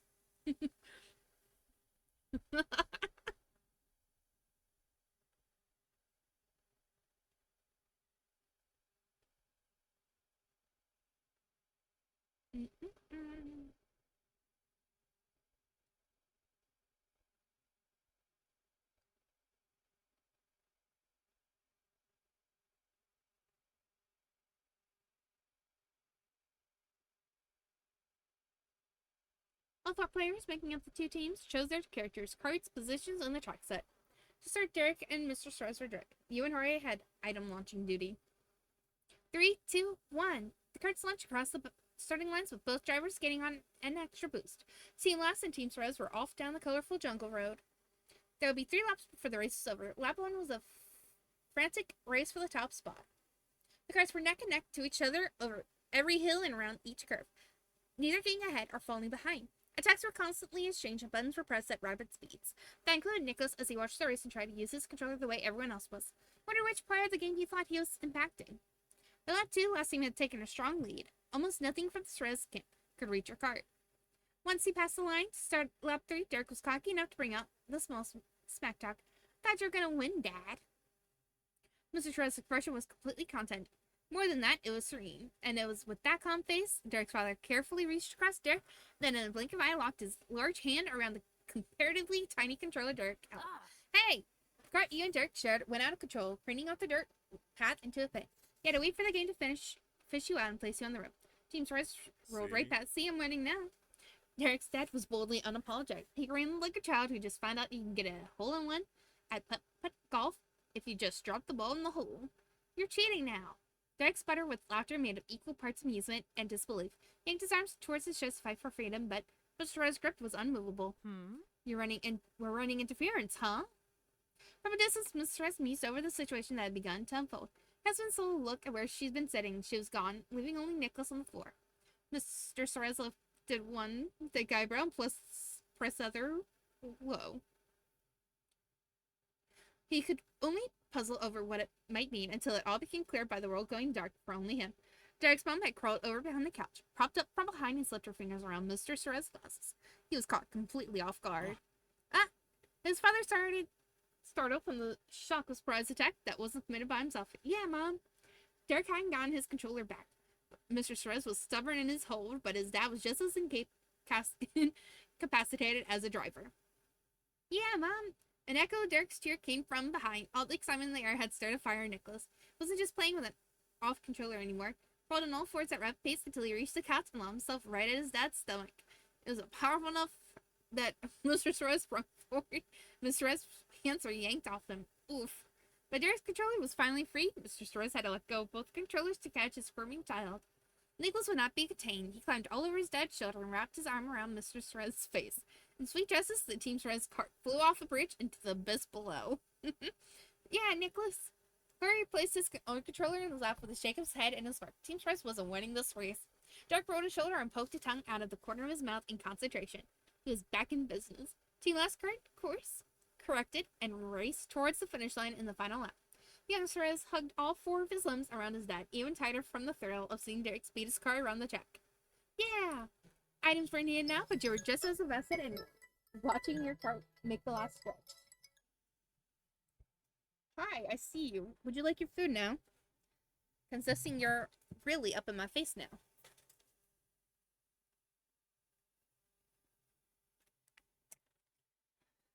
What would you like today?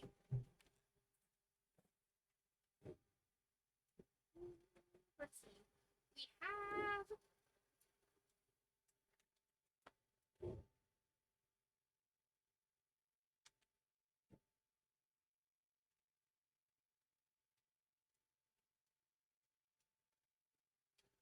grilled chicken entree.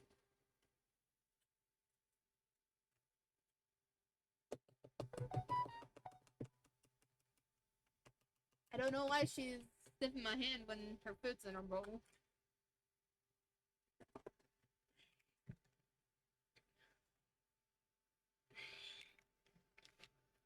My nose itches. Okay. Sorry. Meds also come here now. Ooh.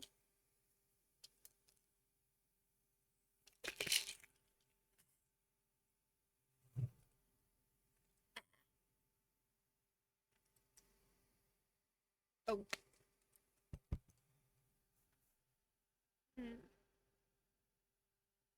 Okay. I'm good. Items weren't needed now, but you were just as invested in watching your cart make the last stretch. And Jack brought it home, crossing the finish line. We won! Derek threw his fist into the air, pumped them back down to his chest, and turned to you with a palm way out for you to smack. You clapped his hand and you hugged him. You gave him a thumbs up. You used your hands to shyly cover your face. You hugged him. You ignored the hand and flung your arms around his neck. He squeezed you back, pressing his face into your shoulder. You're victorious. We won. Nicholas sent his arms up towards the sky, a perfect imitation of his eldest brother. Mr. Strauss used the opportunity to collect his son off his shoulders to place Nicholas into his lap. He pet his son's hair and he laughed, breathless but full of joy. Okay. I lost. Next race. This time Derek repeated the face, still roaring to go. But that was naturally followed by the original copycat. Nicholas clapped gleefully and snuggled up against the seat on his father's chest. Next race. Ray picked up his band controller once more. His voice was quieter but no less sincere. Yeah, next race. No commotion, you completely forgotten. You could have switched to the driver role, take over for Derek at any time. Ray could have too for his dad, but you're glad it went the way it did. Team Last got explained with the assistance of team pile drivers, Nicholas and Miss Suarez. And the game was just getting started. Next race. Race next? Okay. You're not in agreement. Next race. Couldn't help joining the pattern. It got big smiles from the family. Well, now this is a real party. There's still pizza in the fridge for once leftovers. The tradition of food riled Nicholas up even more. Clambered over his dad's shoulder for the second time, tugging on his beard, accidentally knocking his glasses off. Mr. Perez squeezed out a chuckle. Nicholas stared out from over the couch into the kitchen. He wanted that pizza, but couldn't be the first to ask. I do pizza, please. I'll have leftovers, so just for Nicholas' sake. Looked to the other Suarez boys. Pizza, please. Pizza, please. Same. Me too. All right, Mr. Suarez chimed in with their own request. Sure. Can I have someone? I like some pizza, my beloved wife who never turns against me. She snickered with a glint in her eyes. Of course, start the game. I'll heat it up. All four of the Suarezmen spoke in unison. Thanks, Mom. Thank you, too. You're welcome. You're welcome. The players all resumed their position and took up their tools, slightly sweaty GameCube controllers. When the second race started, the grin on Derek's face was one of the most radiant he'd seen the whole day. His dad, mom, and brothers, too, really knew how to make Derek happy. Their brother smiled to your face, too. Getting a window into Derek's life, and from what you knew from your own, spending every day with the same people could take a lot of patience. But there are a lot of perks, too. Your time at the Strauss household ended with the family, food, and fun. There wasn't much more you could have asked for.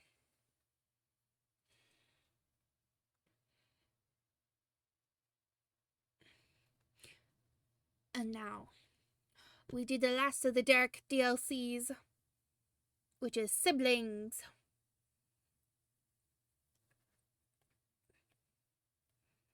And then, you know what will happen? We will go on back to the Cove stuff.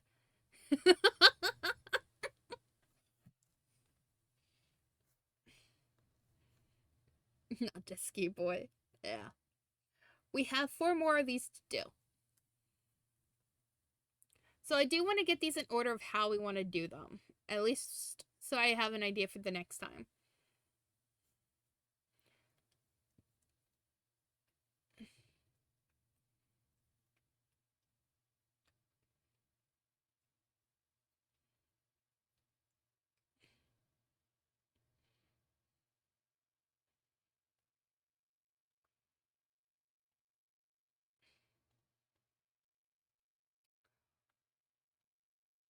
Voice, would you like to put these in the order that you would like to see? We have 1, 5, 6, 8, and 9. I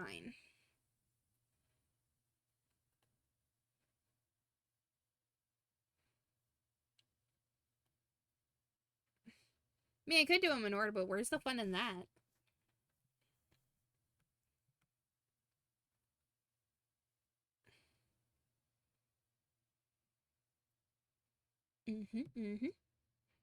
No fun in that.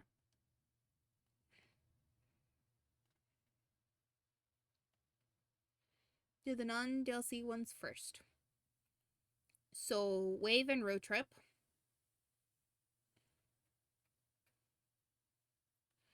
Should I do them in order? Or should I do them out of order? Well, there's not a real good order. This is just how they're placed. So, we can do 5, then 1, 5-1. So DLC ones are.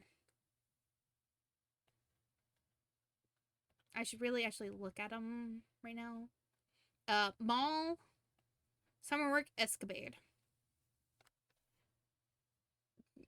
I will state this: the Escapade is fun. Summer Work is also fun. You get to see a little bit of school stuff. Save Escapade for last. Okay. So 9 is last.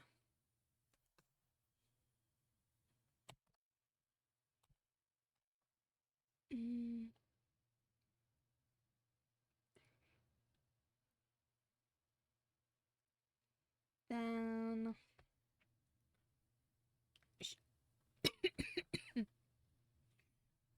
Mahler Summer Work. Then for after Wave.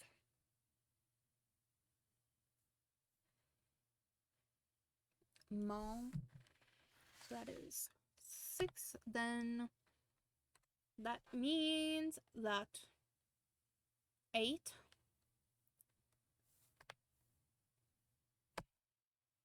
So we have 5, 1, 6, 8, 9.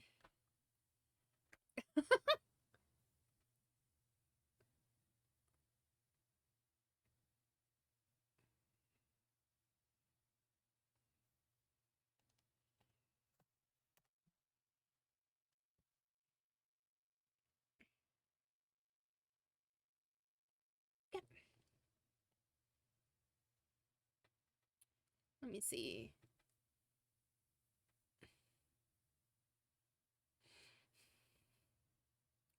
This is how I will do it. I will do 5 and 1 next stream. Next our live stream. Then I will do 6 and 8 the stream after.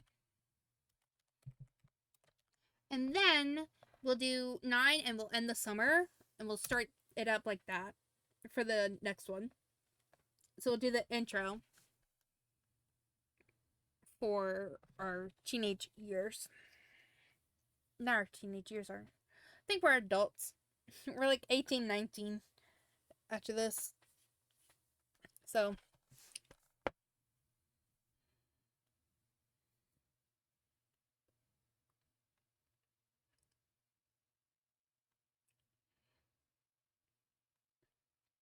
sound good to everyone?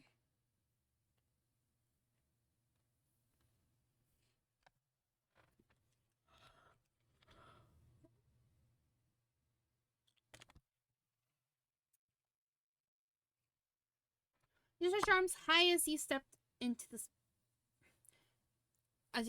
the spot on your wooden floor where the last rays of sunshine landed. The remaining warmth of the day was still enough to tickle your skin. You felt pleasantly full from dinner, and the only thing that was left on your plate was waiting for a knock. Derek closed the door as he came in behind you. You got to spend the afternoon together, and you knew his mom would arrive to pick him up any minute. Thanks for having me over, Beanie. Of course. But I hope you're not bummed that my mom's made Elizabeth do the dishes after you offered to. Derek pressed his palms together, flipping his chin over and under in a loop. It could almost be viewed as a mock-washing gesture, but he was probably being awkward. Just let it be fair, I didn't help with the cooking. You're so sweet, you're so funny, you're too much. You're welcome to my dishes, Derek. You shook your head in amusement. You're so sweet. Oh, thanks. Oh, Derek. Mr. Manners. But before he could settle in enough to even take a seat, patting sounded thuds cracked the laid-back mood. Derek scrunched his limbs totally inward from the shock.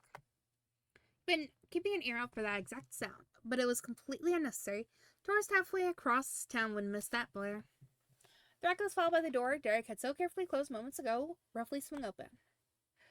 Obviously, the person on the other side wasn't Miss Rez. It was your older sister with a huff and an eye roll.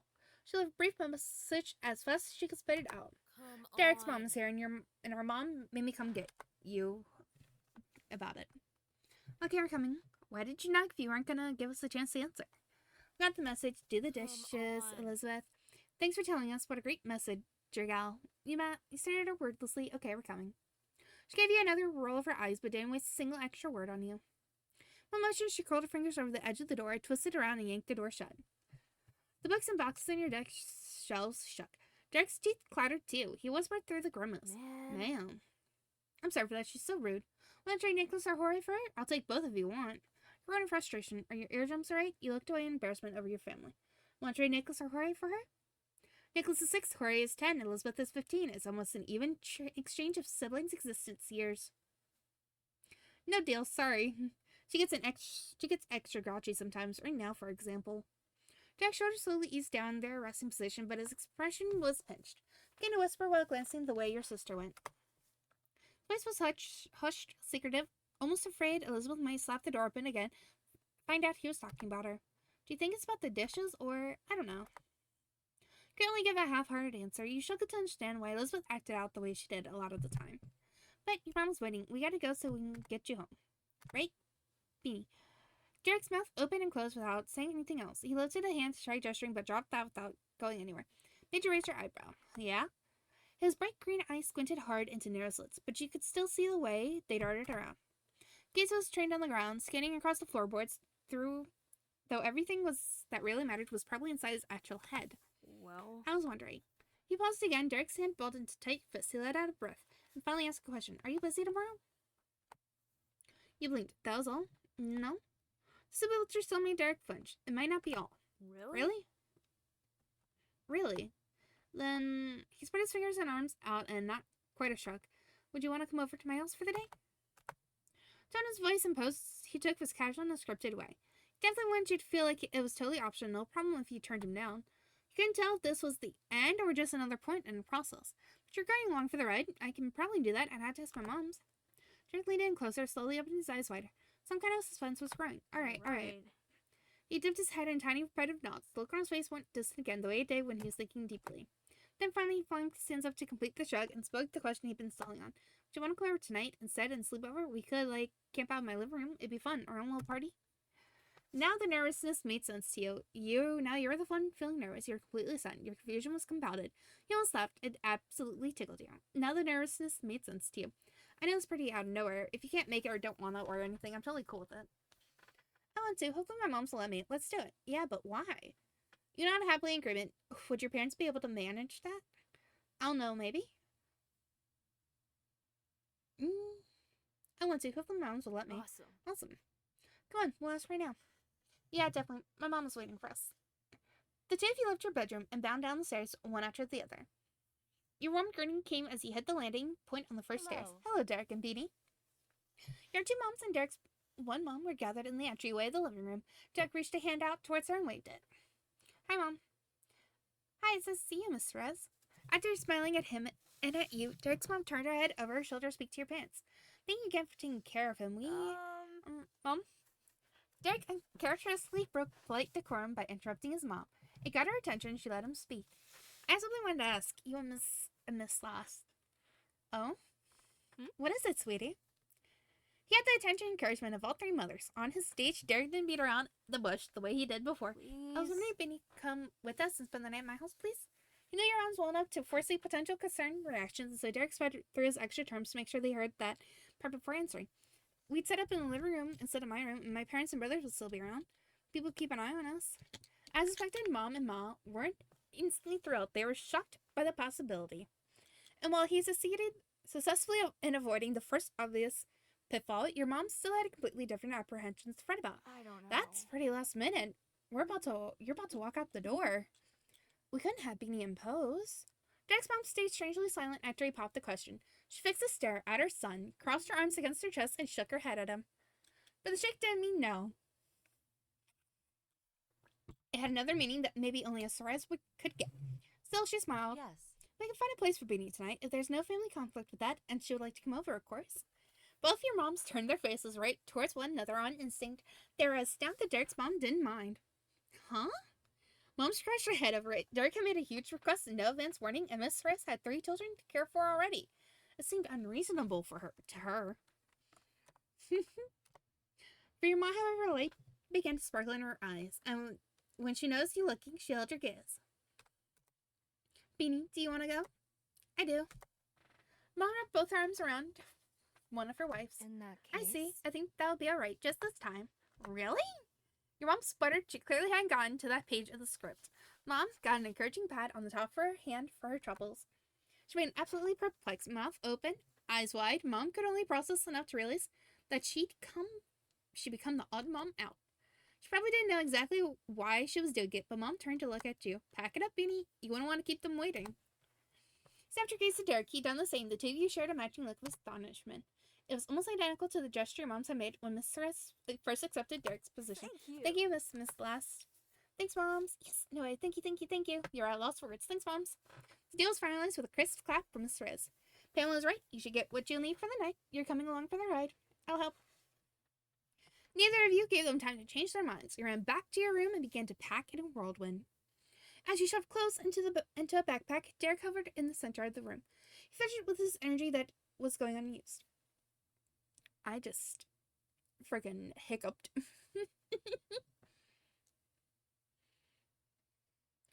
I see where voice went. Hi, Risa. How's your steam going?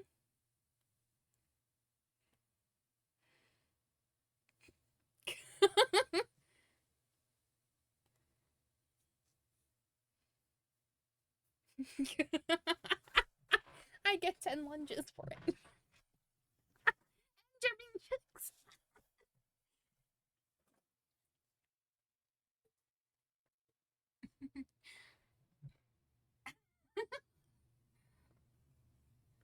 And you punished me.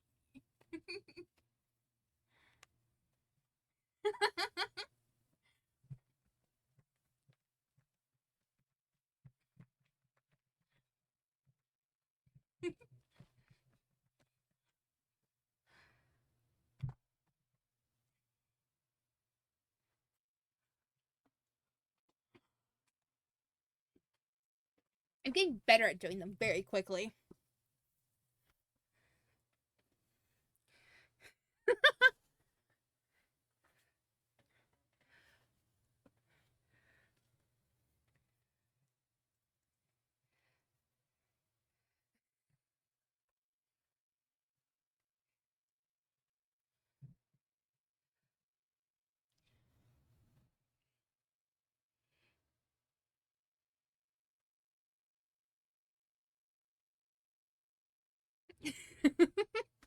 Can you give me a spare toothbrush? There's an extra for traveling in the hall closet. I'm on it. Gotcha.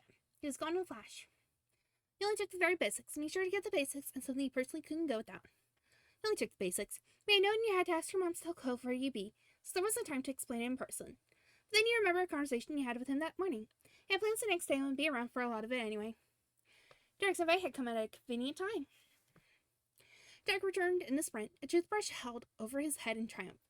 With a grin, he threw it into the overnight bag. That was enough to get you by for a short trip. He zipped it up, hooked it around your shoulder, and went out the door. Checked out the final apartments to leave. For the second time in a matter of minutes, you rushed down your stairs in a flurry of steps with Derek close enough that you almost stumbled into him. Thank you for the lurk. That's good.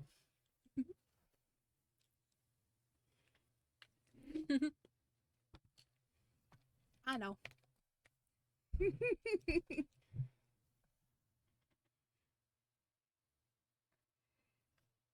At the bottom, you came to stand in front of the mom group. We're ready. Good night. Perfect. Look, kiddos, have a great time. Gently, rhythmically, Mom ran her hand over your hair. All of her precious hopes for your safety and happiness ebbed from her fingertips into you. Take care. Good night, Beanie. Take care. I will, and thanks.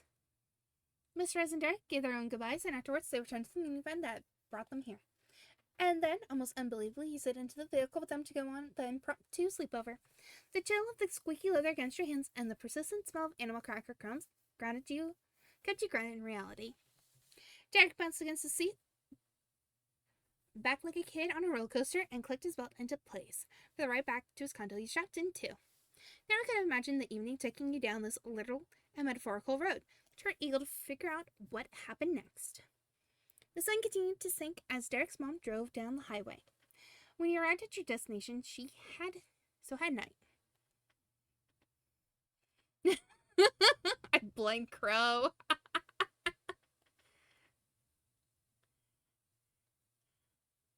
I mean, definitely could do that.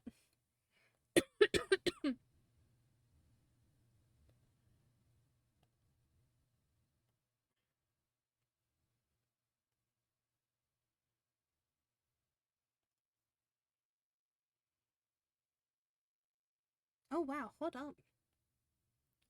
Umbi went live.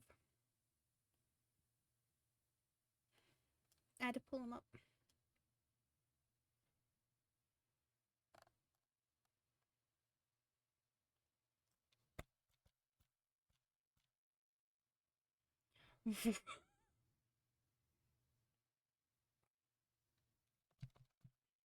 No, no.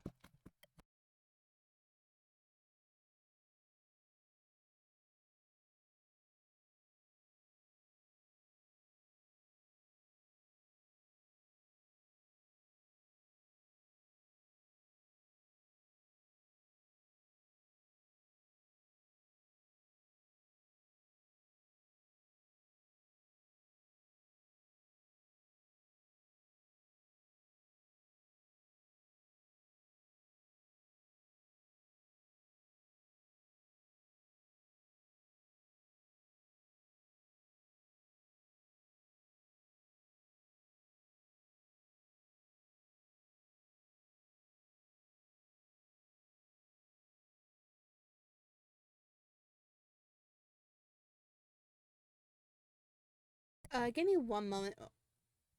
I gotta see something.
Sorry about that. I was signing something up. I was signing up for something something that I'm doing with people next week. Oh dear Lord.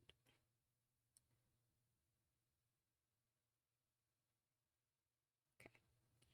I'm okay. I'm just realizing I layered upon layer stuff next week. But anyway, next week I'm doing a charity thing. With for the SummerSlam.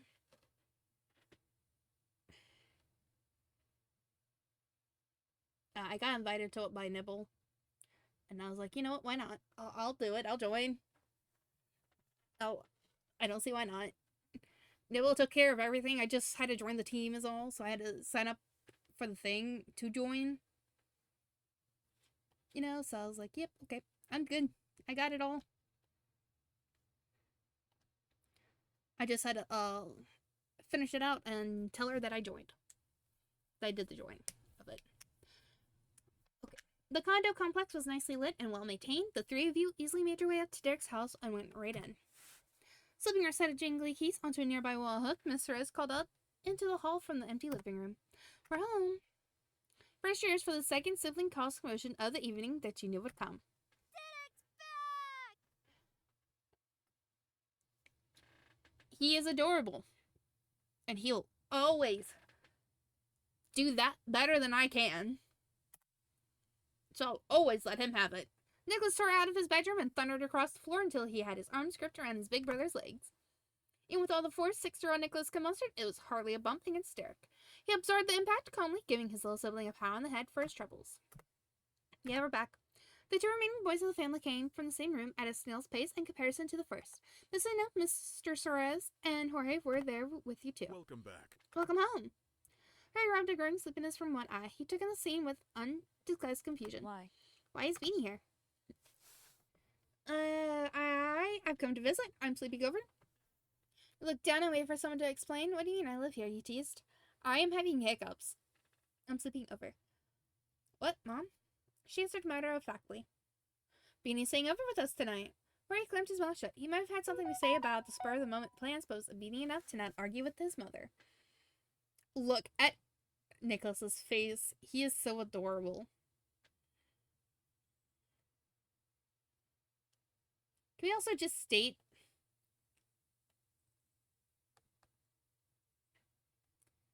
is there not a pic with all of them together? With their eyes open?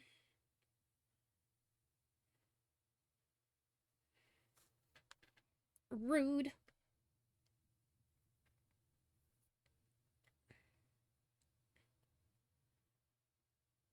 I mean, it instantly opens it as soon as he's out of the way, which is annoying. But look at this. Can we just say two different green eyes? But I think this is kind of like a little mutation because of her eyes. So it might have taken on like a little darker hue because of it. And then he has purely her eyes. And then you see the bright green that he has, which, you know, Derek has.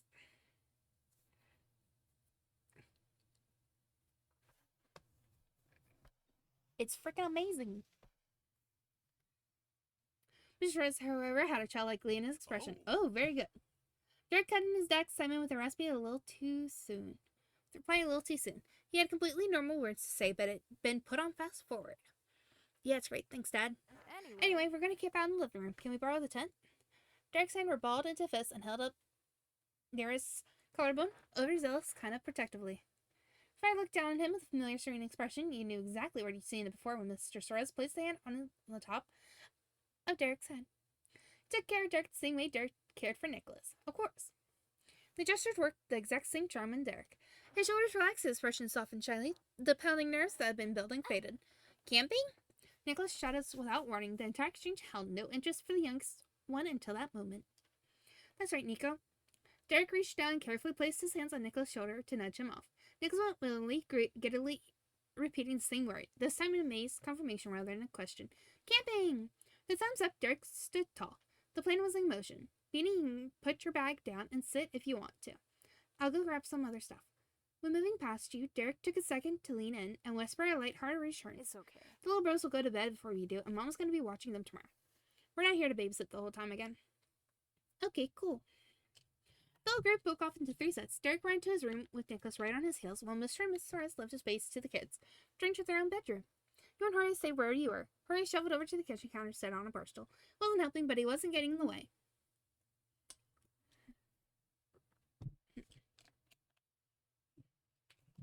Ray was more sensitive than he let on, and he made sure to smile reassuringly over at him so he knew he was wanted there. His lips quirked up just a little in response. Then you took your own seat on the couch and got to unpacking. You kept busy sorting through it until Derek returned with the goods.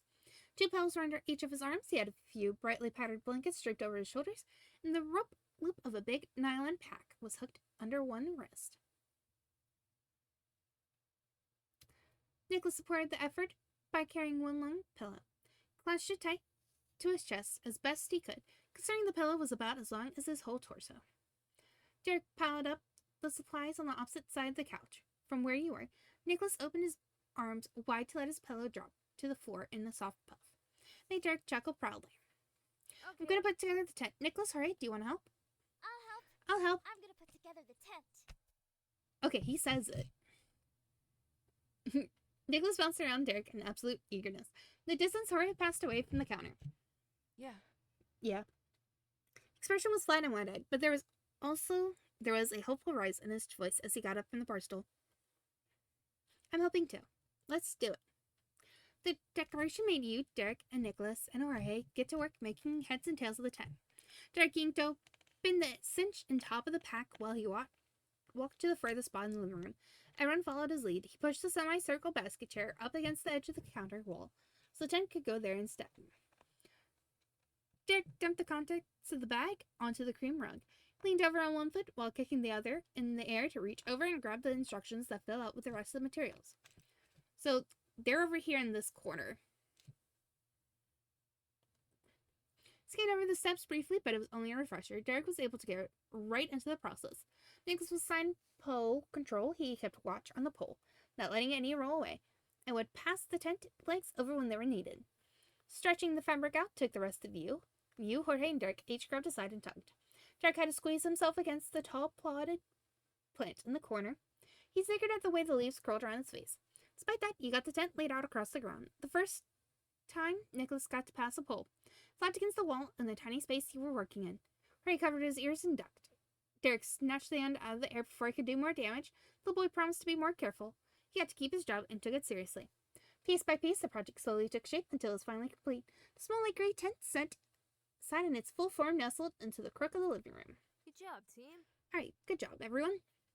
As if he yelled into a cave and echoes word follow after it. Good job. Nicholas threw his hands in the air with joy. Jorge simply smiled, satisfied. Thanks for the help, everyone. It's a beauty. You applaud the success. I'm impressed we didn't break it. Good job. It's a beauty. Derek stuck his fist to his hips and gave the team an encouraging grin. Now we can actually do the indoor camping part of the living room camp out. Derek shot up to the cabinet in the corner. He pulled open the transit doors to fill around with something inside. A poppy tune blared out. He turned on a CD player. Nicholas leapt onto the couch and swung his arms in the air to dance. Roy swayed his shoulders to bubblegum notes. Their big brother wasn't done yet. He made a beeline for the kitchen cupboard next. This time the mood setter Derek retrieved was a pillow-sized bag of puffy marshmallows.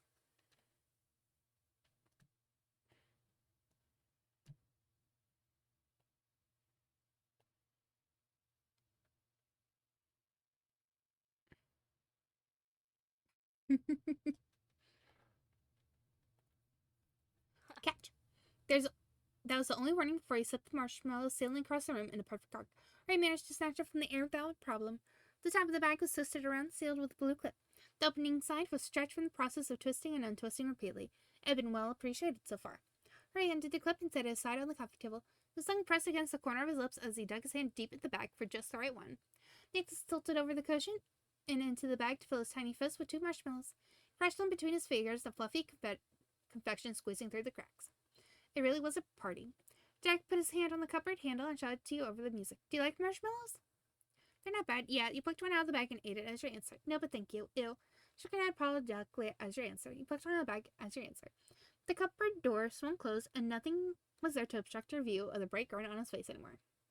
Finally joined the rest at base camp, which was the couch at the moment. Hurry, get me one of those too.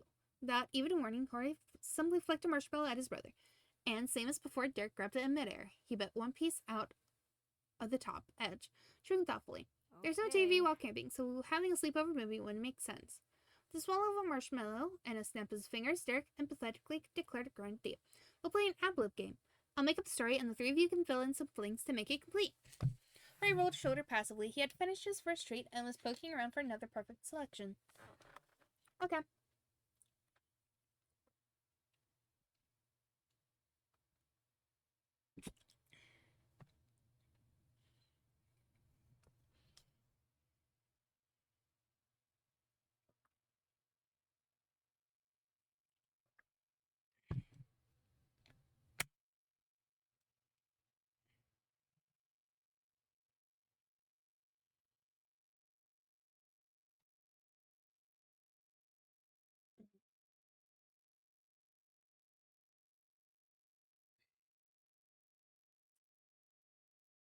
I'm not gonna lie, I was really hoping that I could, like, click on a thing so that it turned on the narrator voice for me.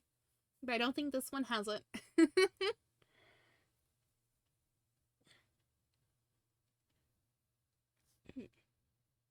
Nicholas smiled a big white smile, but it wasn't just pearly teeth. His entire mouth was full of marshmallow mush. Took that reaction as a yes. The little ones were on board. I'm up for that. Alright, let me think. We need a noun, a thing that can drive a ride, a shape, a color, a food, and a drink. Nicholas gulped painfully, forcing down way too much marshmallow goop. All at once. That was a hiccup that everyone heard.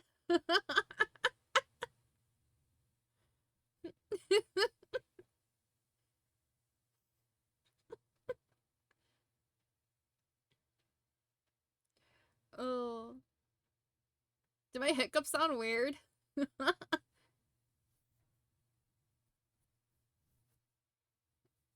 Nope, normal. Oh.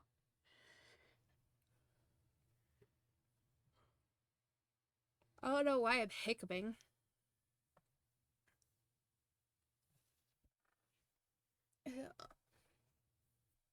Nicholas gulped painfully, forcing down way too much marshmallow goop all at once. But he wouldn't let anyone beat him to the punch. A truck, a truck. Nicholas' eyes were wide. He was practically vibrating from the sugar high mixed with a chance to add a truck to the story. Derek rubbed his back placatingly. That's the ride, Jorge. The middle child plucked at the frayed plastic edge of the marshmallow bag. It might have taken him longer to come up with something than the youngest, but he did contribute an idea. Blue.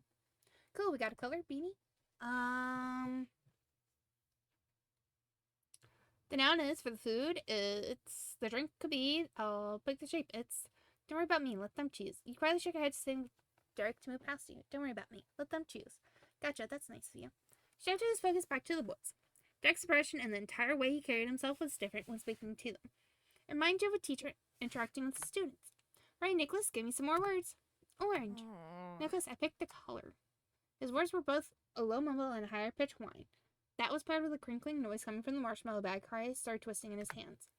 Derek swooped in to defuse the situation. He put his arms between the two brothers, physically keeping things separated. This is gonna be Don't worry, great. that's not the color, it's the food. Harry huffed. Nicholas grinned mildly at his big brother, oblivious to the trouble he almost caused. That's another thing done. We need something else now. Oh. Hexagon. Nice. Oh, good one. That's a shape. Apple juice. Perfect Cool. to draw as their drink. Derek continued to warmly watch over his little siblings, but from the corner of your mouth he whispered something only for you. Are you sure? Sure you weren't gonna join? Oh, would you have turn 2 and they're gotta learn teamwork. It's not a problem. Thanks, Derek. I can do it. Well, if you're sure. Fine, I'll pick. I'm good, really. It's more fun to have the kids pick. You worry too much. I don't need to choose. It's more fun to have the kids pick. Yeah, gotcha. Luckily, Harry and Nicholas were none the wiser. Derek's interruption hadn't gotten in the way of their game. Harry's gaze wandered around the room. He was openly searching the space for some inspiration. Microwave? Derek gently tapped his fist against Harry's cheek with a chuckle. I love it. We have it now. Derek put his chest back and folded his arms. He smirked. Brows angled and eyes squinted. All right. I can now tell the story of Baby Castle. Nicholas stamped his feet rapidly into the couch. He was obviously squealing from the premise alone. What? Baby castle. Yep, that's right. It's a big open field. In a big open field, there was the stone fortress that was Baby Castle. Everyone who lived there was a little baby, but they didn't need any adults. Their greatest treasure was a giant golden microwave at the center of the courtyard. They were always vigilant to protect it from the greedy hands of grown-ups. Rory stirred. His mouth and cheeks began to pull upwards. Then one day, someone came to the gates of the castle in their truck. It was a man, not a baby or even a kid. He had a hexagon-shaped head and a fancy top hat. He was knocking on the door, demanding to be let in. They were just babies and they needed supervision. It was a blue alert, and the guards...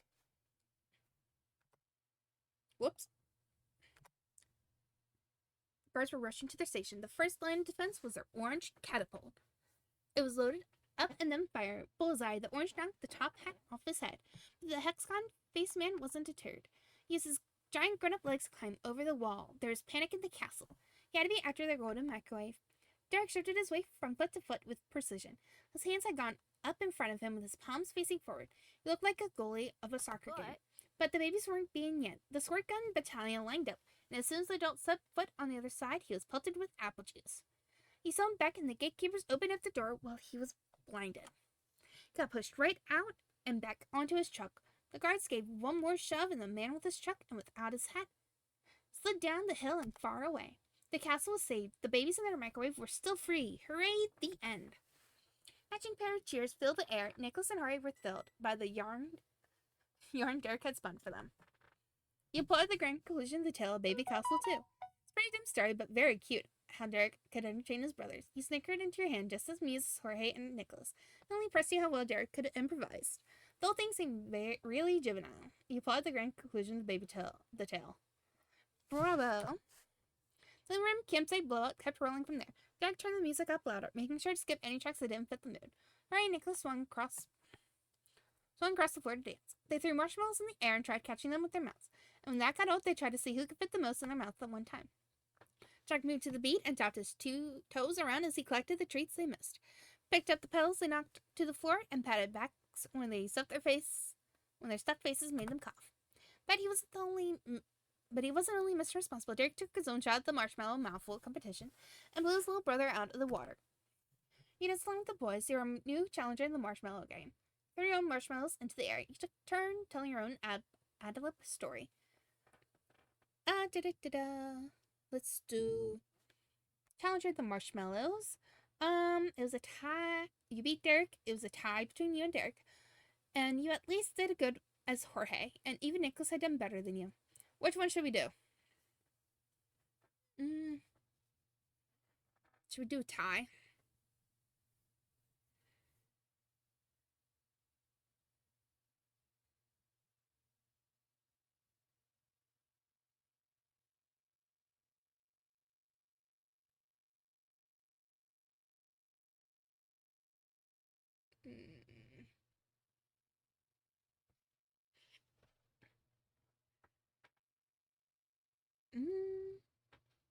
Let's do a tie.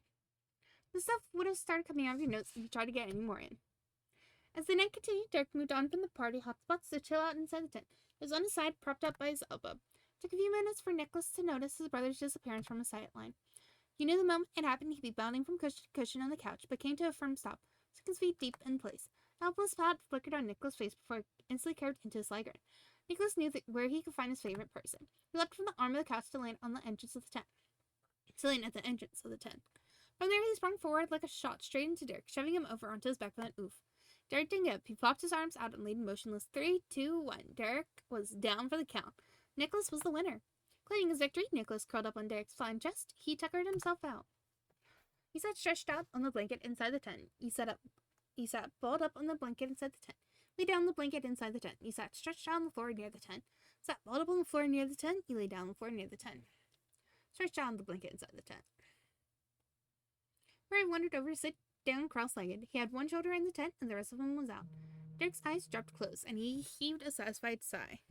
Hold on, Mama's calling.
I'm back.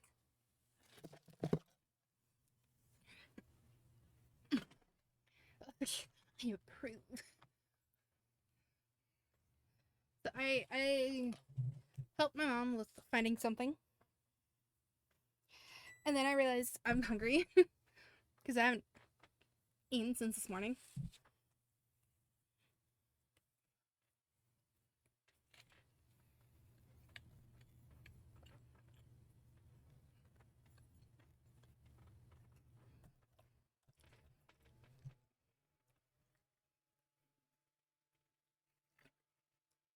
So, Mom Beans is getting ready to go on her little vacation that she's taking without me and Kenzie. Probably for the best.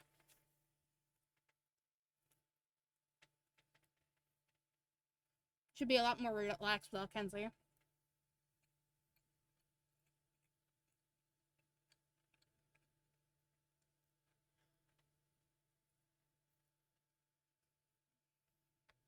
She does. She's going away for her birthday.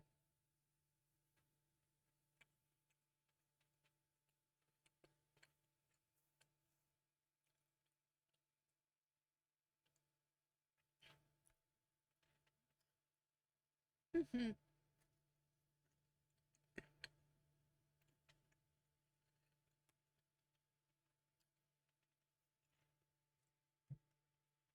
I have planned legit meals.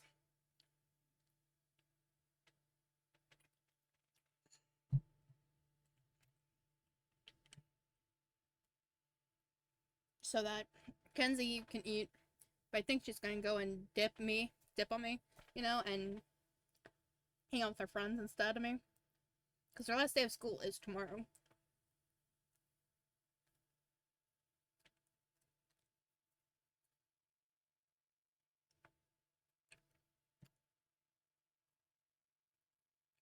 Actually, let me rephrase that.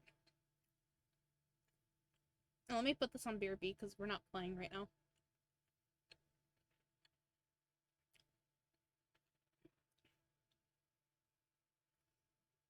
Kenzie has been able to not go to school since Tuesday. She's still going to school though.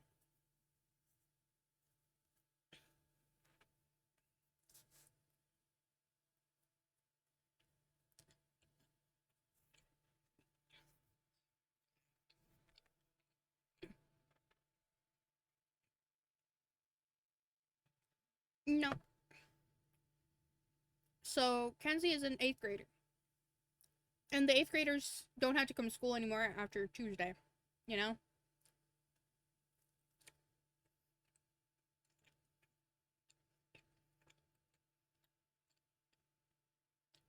And so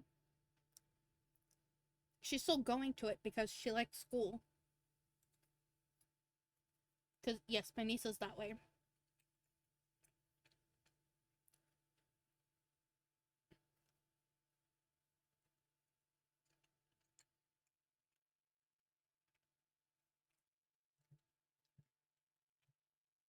Even after getting her head bumped yesterday, she's still going to school.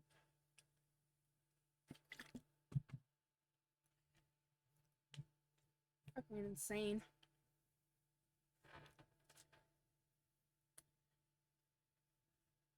But, yeah.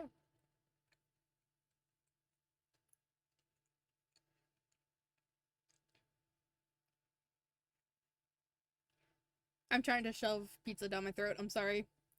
I'm trying to hurry up.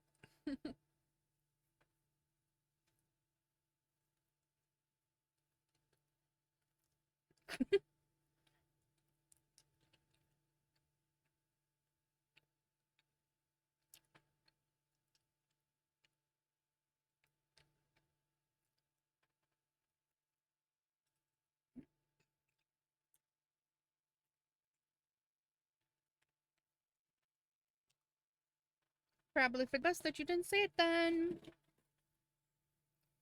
Alright. Especially because this is the cute Game Crow.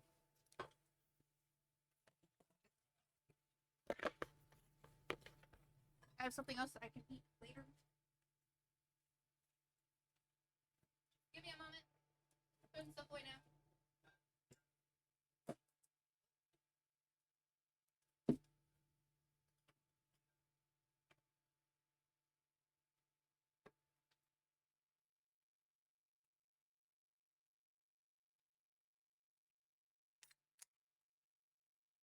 Holy shit. Wait, Boise, you didn't go to your high school reunion? Maybe that's like, I don't know. I probably won't go to mine. I think I'll only go if one of my friends texts me saying, hey, let's meet up.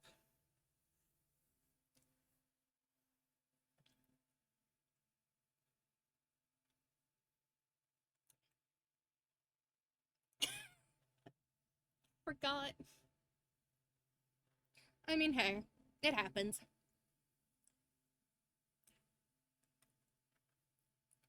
Derek's eyes drooped close and a heavy, satisfied sigh. Don't know what to keep up with you, bros. You can party way harder than me.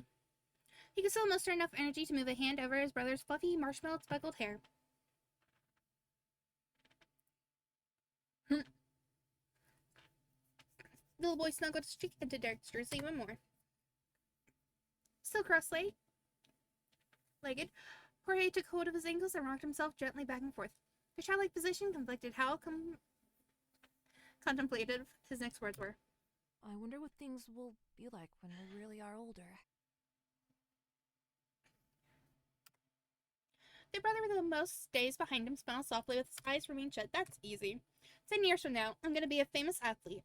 Nicholas will obviously be the cheer captain at all my games. Derek earned a squealing giggle from Nicholas. He even kicked a leg out like a puppy who got a tummy scratch. Hooray, you'll be my career manager. Hooray stopped his movement, sitting a little taller, a smile pulled at the edges of his mouth. Obviously. Speedy will be there too. That pricked your own interest.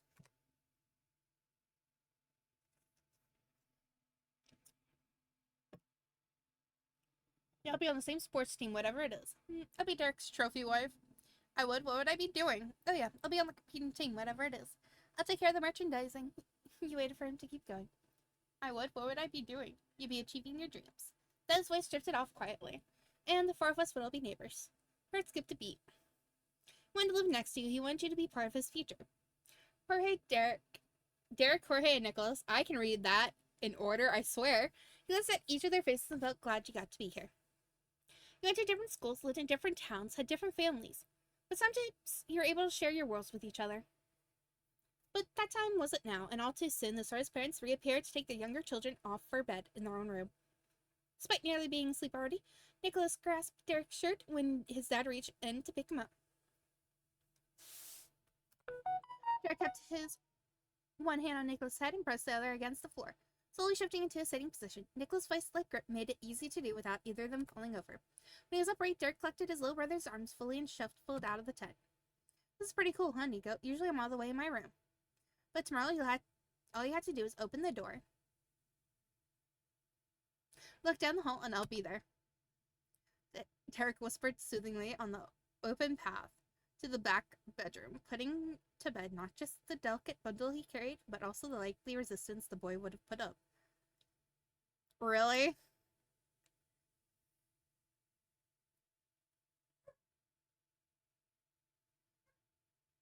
Because that makes so much sense, Kraut, on this game. I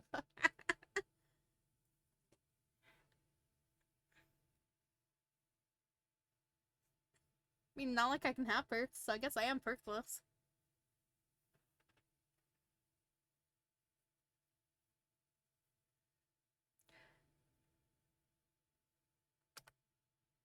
Ray trailed behind his other brothers. He didn't need the extra help. But Derek stood in place. He didn't move until the middle one could come up by his side.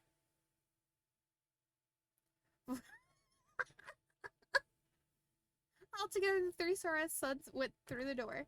He waited in the living room quietly. Maybe a minute or two passed before Derek switched off the light with his parents. He came out empty-handed and they went in.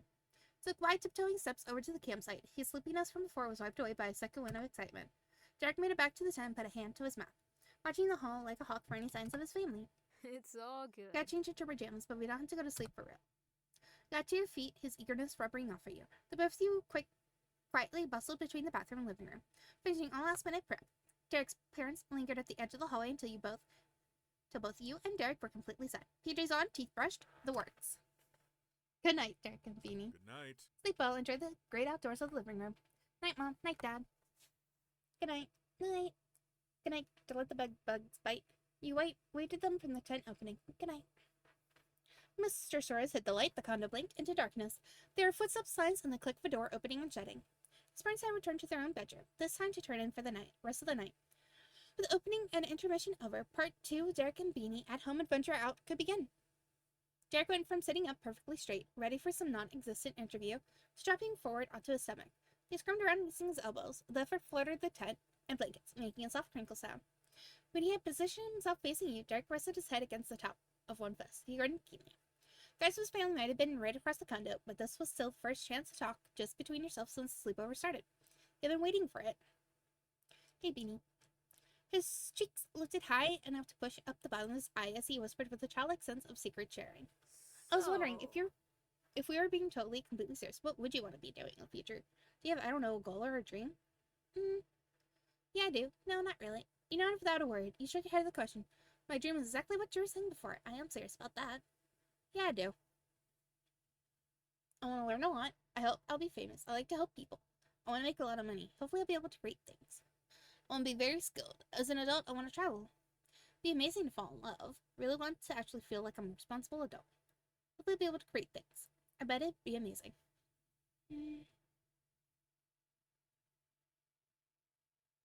As an adult, I don't want to travel. Awesome.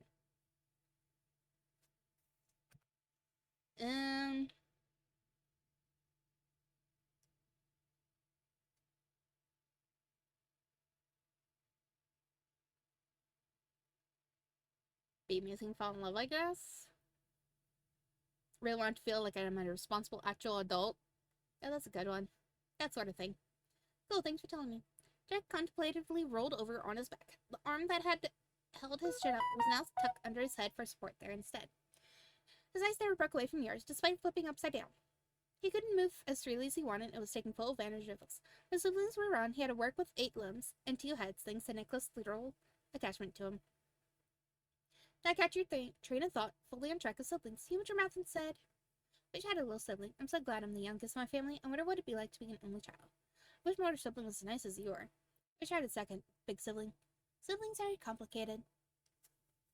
As someone who is the middle child, no matter how I look, I am the middle child.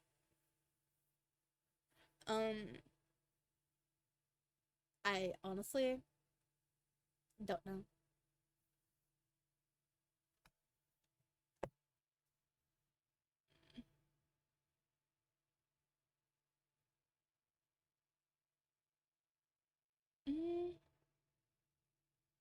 Siblings are complicated.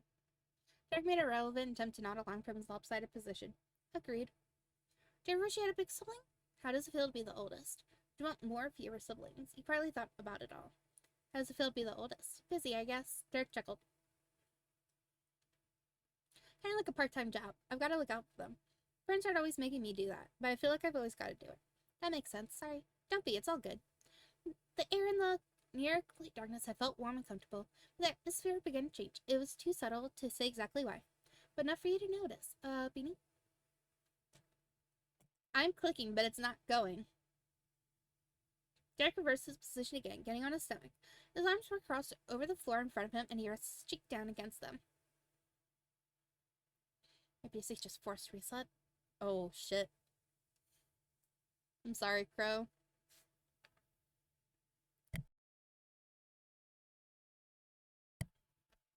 Do you know why I did it? Or do you not know? Also, Kenzie came home from her dance, and she got freaking Reese Pieces. And I'm so excited, because they're normal Reese Pieces. And I'm so happy for it. I still have some if you want some. I say that, it's like shove some in my mouth.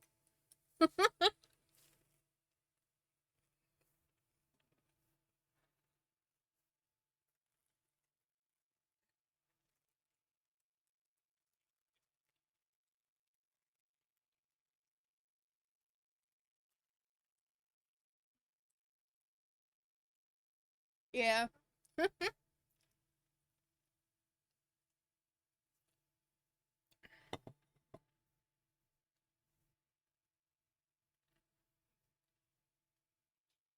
Cheek down against them. His eyes were on the ground too. Um,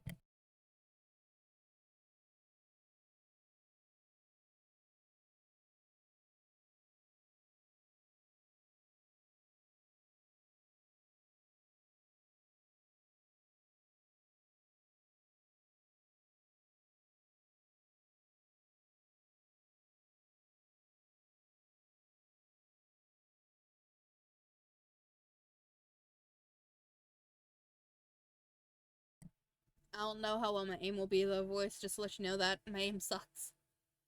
Derek's eyes were on the ground too. Was Would it be weird to annoying? ask if you're having fun? No, it would be weird. Too late. You've already made it weird. I'm having fun. Are you having fun? Why are you asking? You looked at him incredulously. Incredulously. I'm pretty sure I'm saying that word right. Are you having fun? Yeah, definitely. He put his heels together in a rhythm. Soft taps, rustling on the blanket. 1, then 2, then 3, 4, in quick succession. And it repeated again. Derek mumbled into his forearms. I was just really hoping this will be a nice time. The pensive look on his face, the tension in his tone, and your heart pounded harder. Everything felt very serious. Forget it. It's nothing. The squeezing pain in your chest eased, though somehow it was more of a disappointment than a relief. But Derek sprung up on his palms, bringing his head up to your level and beaming directly at you. Have you watched anything cool recently? Jorge and I have been showing Nicholas a lot of great stuff. He couldn't see before because he was too little when they came out. He'd kicked the ball in a new direction and had too high of a defense for you to maneuver it back. That was alright, you could talk to Derek about anything. Derek continued to bounce from topic to topic. You quietly spoke your thoughts out into the air, well hidden away from the rest of the world in your camp. It went on through the night, until before you realized your eyes were opening to the morning sunlight. There was no peace in Derek's household. It's morning! After giving his war cry, Nicholas barreled from his room, catapulted himself into the tent. Derek wrestled with Nicholas on the blankets in a tickle fight. It was a memorable way to begin the day. For breakfast, there was the same cereals you remember from the trip to the boardwalk, and also instant oatmeal packets to choose from, plus fruits, berries, and nuts to go to top it with if you wanted. Each bowl was prepared to its owner's specifications, either by themselves or by Miss Suarez for those too little to reach everything. You got...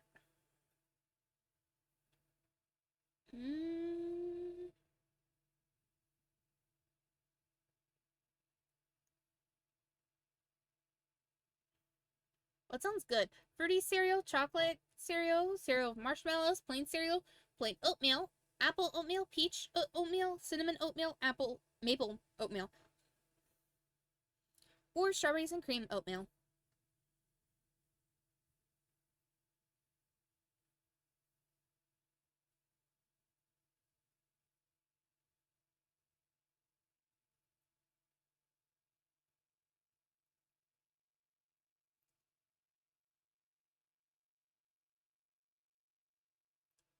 What does everyone think?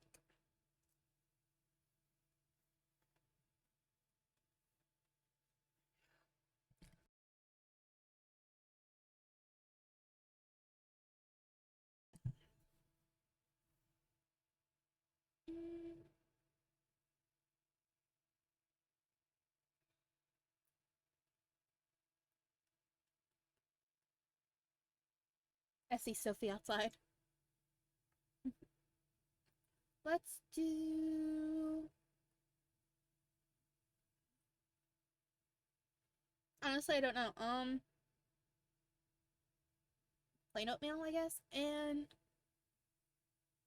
strawberries.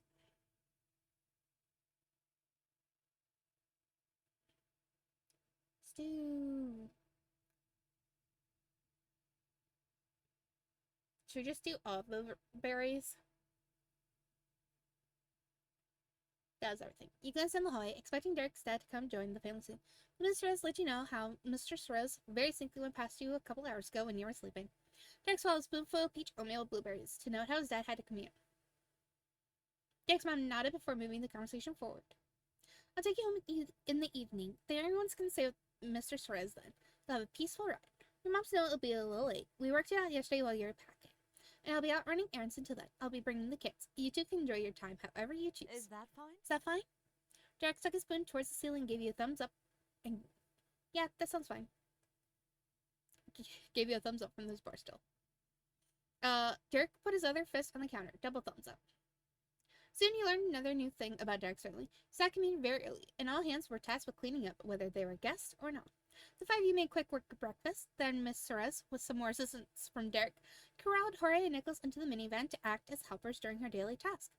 Jorge could probably fulfill that role, while Nicholas was more of an honorary helper who still needed more support than he gave. The title was still exciting enough for him to release Derek for one moment so he could be strapped into his car seat for the drive. From one job to another, you and Derek were left alone to put the living room back into its proper order. First, your belongings were collected and put aside to make sure nothing got mixed in with the other supplies. The blankets were stuffed back to Derek's room and the spare closet, and any loose marshmallows that were discovered to have escaped being devoured ended up on the floor or thrown in the trash. Your campsite became a hollow shell of what it once was. It ended so quickly, but a short adventure in the great outdoors of the Suarez living room was better than none. It was still a minor miracle that you got to come. You didn't forget that. Lastly, the two of you worked as a team to break down the tent itself. You slipped out each of the poles, retracted them to their smaller size, and began to get them ready. Get them packed away into sturdy bag they came from the night before. While floating up one of the legs, Derek lightheartedly chatted with you. Oh, man. So excited the whole day you can do anything before you gotta go. Walk to the park, watch a movie, get food somewhere. If you're being entirely honest with her, the thing he was suggesting, the way he said it, almost made you think it was a date. But Derek certainly didn't claim it was.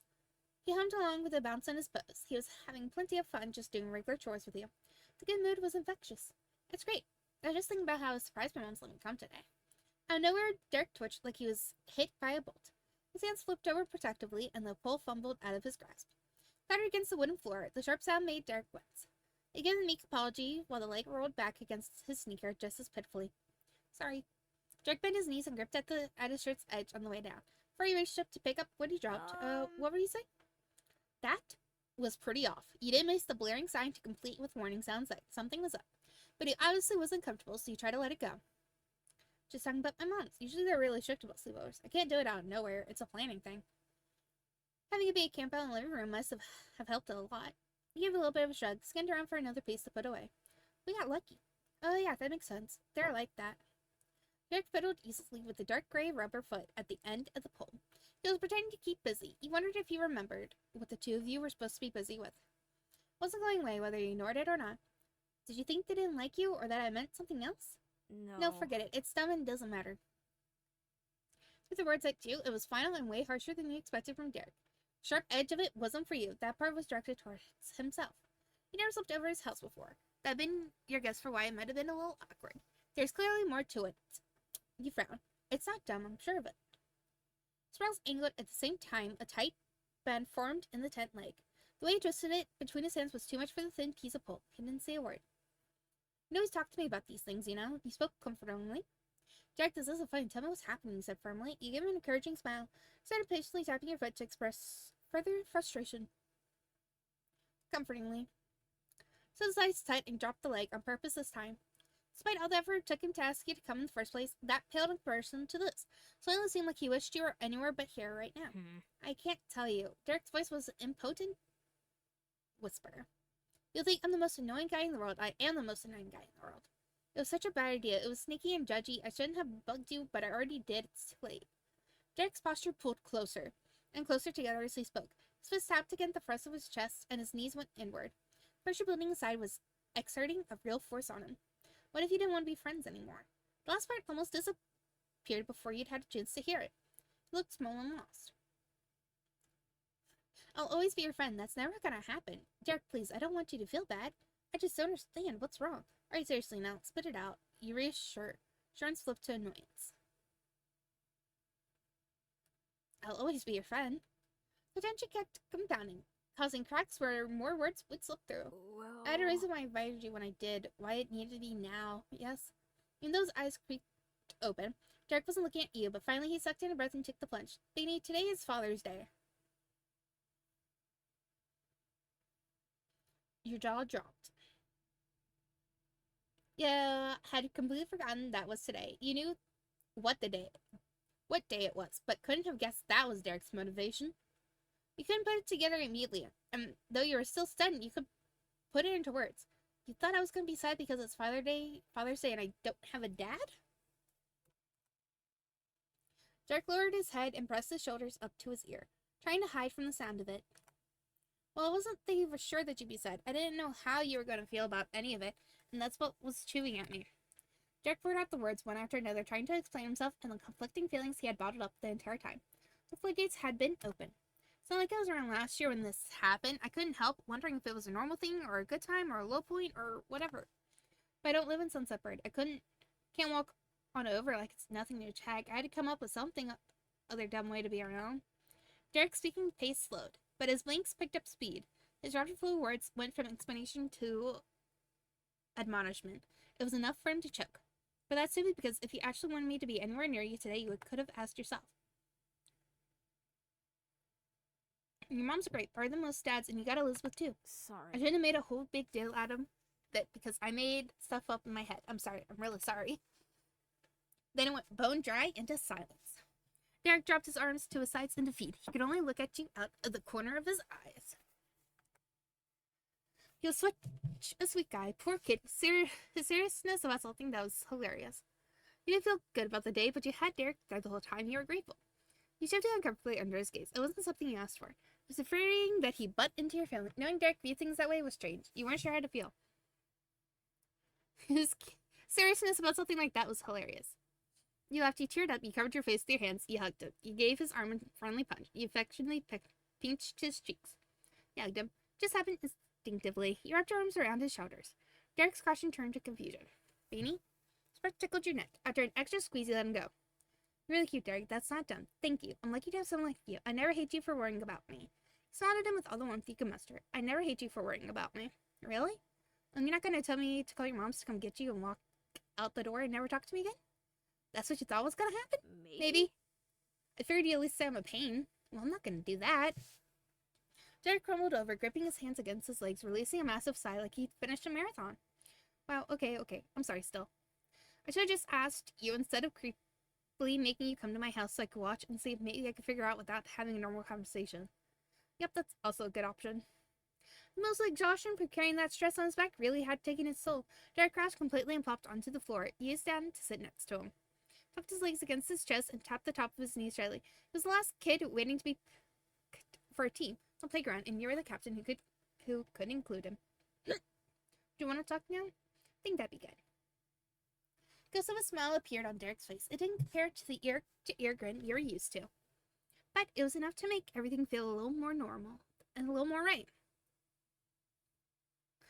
Honestly, I'm sad about it. Father's Day is usually terrible. This is much better. I knew it was a holiday, but I was trying not to think about it. I could tell by all the ads that Father's Day was probably today. I didn't care, though. We don't celebrate Father's Day. It's never been a thing in my family. Derek nodded quietly and understanding. It's nice that you cared, though. I now have someone who really worries about me, and that's pretty special. Derek's face shifted to the side, but not enough for you to miss the redness tinting his cheeks. Thanks, Beanie. Derek waited there on the floor silently, still curled up in a ball. There's more you need to tell him. He wasn't going to miss it. What's it like having a dad? Is it different to how it's like with your mom? I hope taking this doesn't ruin your own Father's Day celebration. I'm glad I got two moms. Honestly, I feel a little bit like I do have a dad because of Mr. Holden. Because dad was in your family, but he was an important figure in your life. When it came to ranking adults in your life, Mr. Holden might be in the top 3 most impactful people.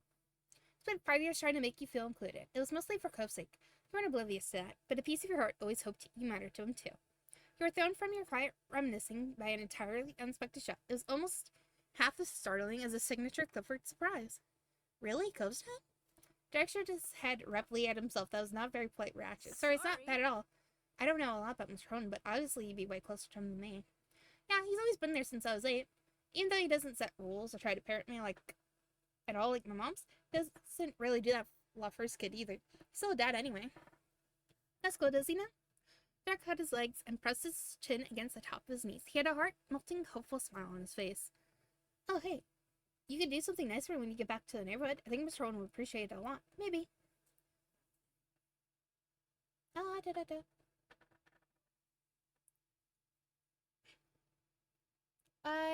I'm glad I got two moms. I love them. Definitely, I get that. They're really good. That was an understatement. Your moms were some of the best people in the world. Matching them took you right back to the fun times you've had with your family. Moms are happy sharing Mother's Day with each other for the parent-based holiday. The one time Mom joked about how they could switch off. One could have the actual Mother's Day to herself, and the other could make Father's Day be the other Mother's Day. Despite Derek's lingering awkwardness, Mom's jokes still pulled some snickers from him. She would have been thrilled to know that. That's compromise.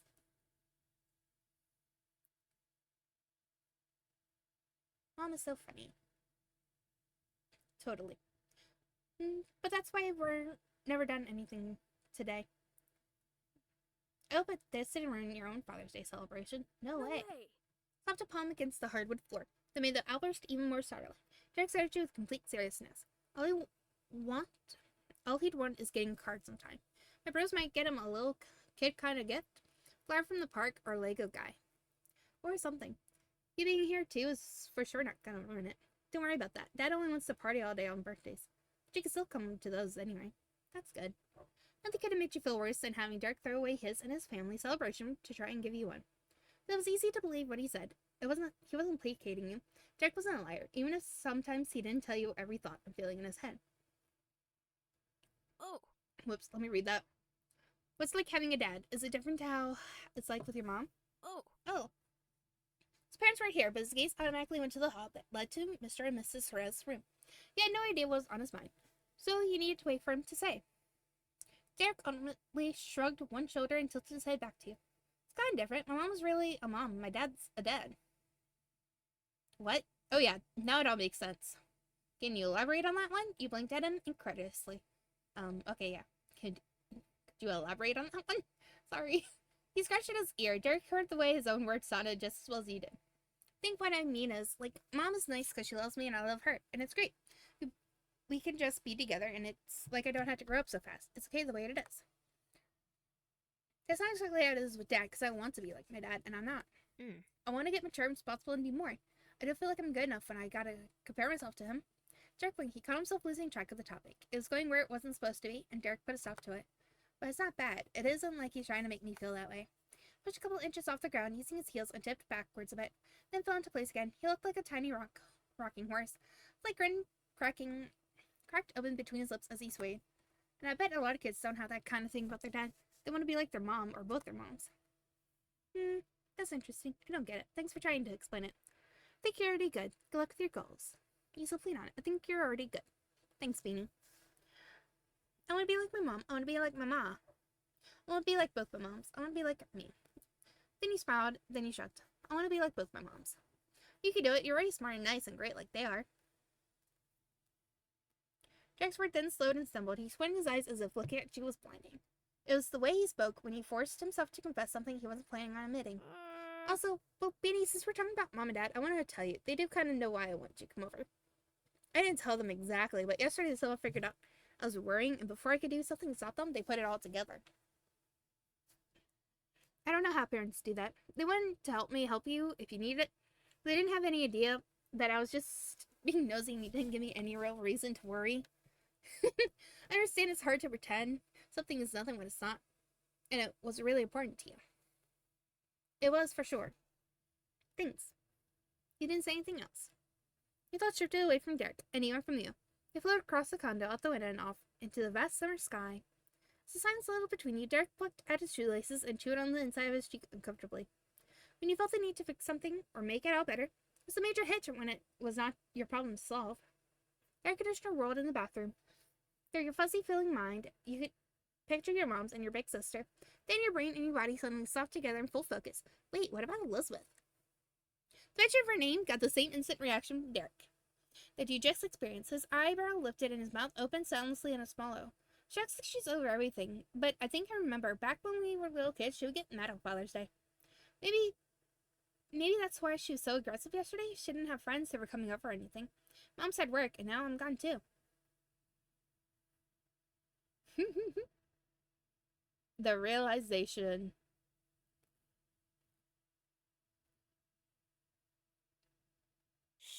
Shoot. I thought there might have been a chance of that. Hey, where'd you? She was so alone. You were so upset you were stuck out here. That was a horrible realization. You abandoned your sister. You tried to consider the possibilities best you could with what you knew. Shrugged it off. It was her problem, if there even was a problem. You tried to Shoot. consider the possibilities. Hey, we could call her. I'll do it if you feel weird about it. Guess I'll call her. If you want to call her, you can, but I'm not. You'd actually do that? You give a slight nod. Yeah, I guess I'll call her. Cool. Derek unfurled himself, got off the floor, and trotted into the hallway with purpose. And then right where the living room narrowed into a hallway, set against the front wall, was an off-white telephone.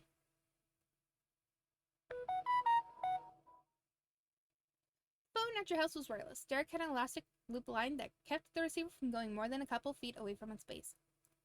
Visions of Nicholas launching a cordless phone into the air purely for his own entertainment made their way across your mind. The option those Horace went with was one of the most practical for the family. Your sibling, however, would throw a fit if she couldn't chat with her gal pals in private. Elizabeth wondered what she was thinking about right now.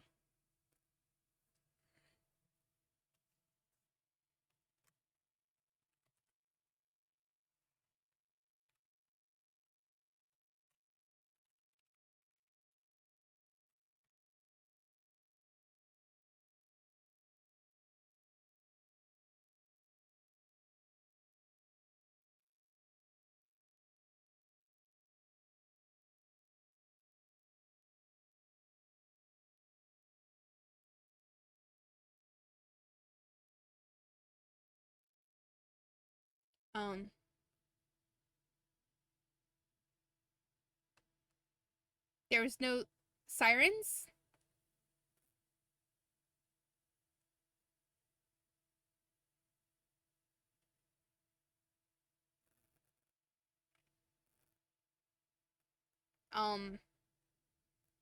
Hello, sound alerts?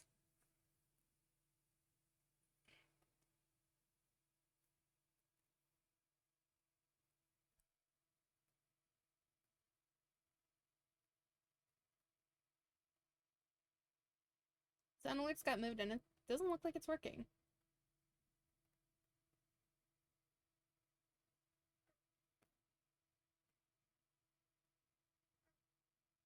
Could I get a shout out for Risa while I look at my sound alerts? See if something's wrong with it?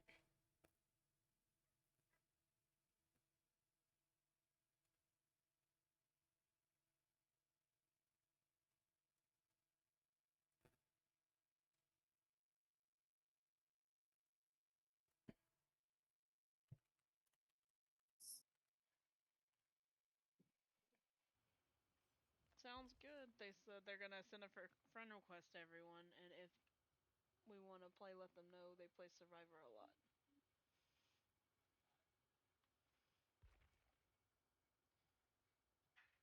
And I try to be on Twitch when I can. Sounds good.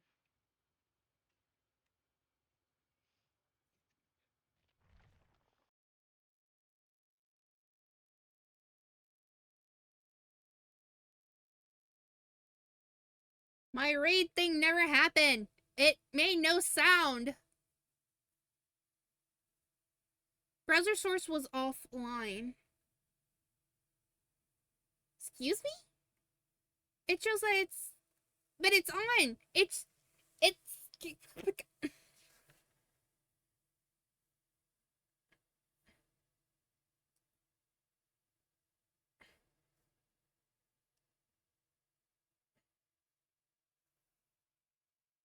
It was...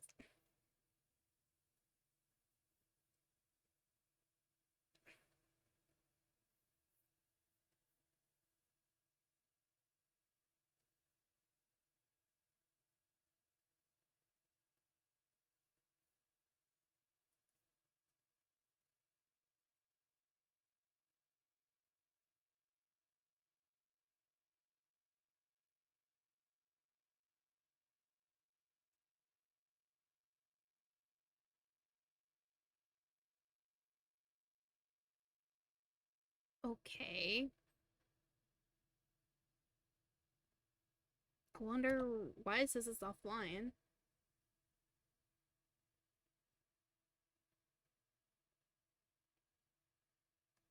No wonder the boop didn't happen.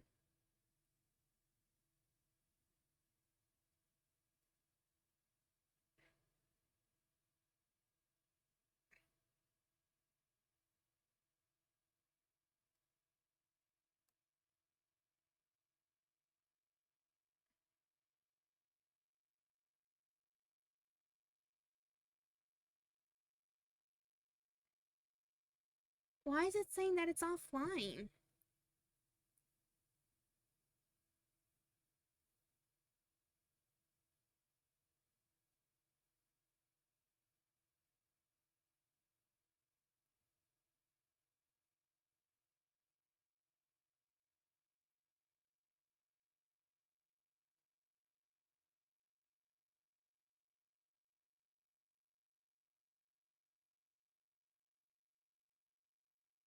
It's still there.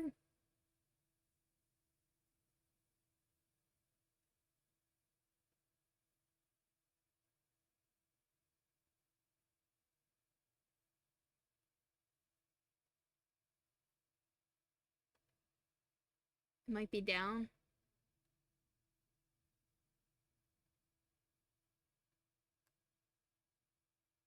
Mm. It might be because something is unloading on the page.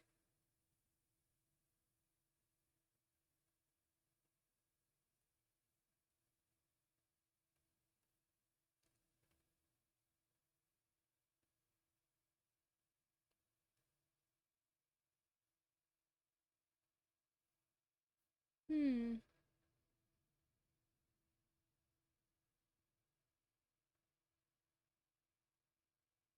Mm.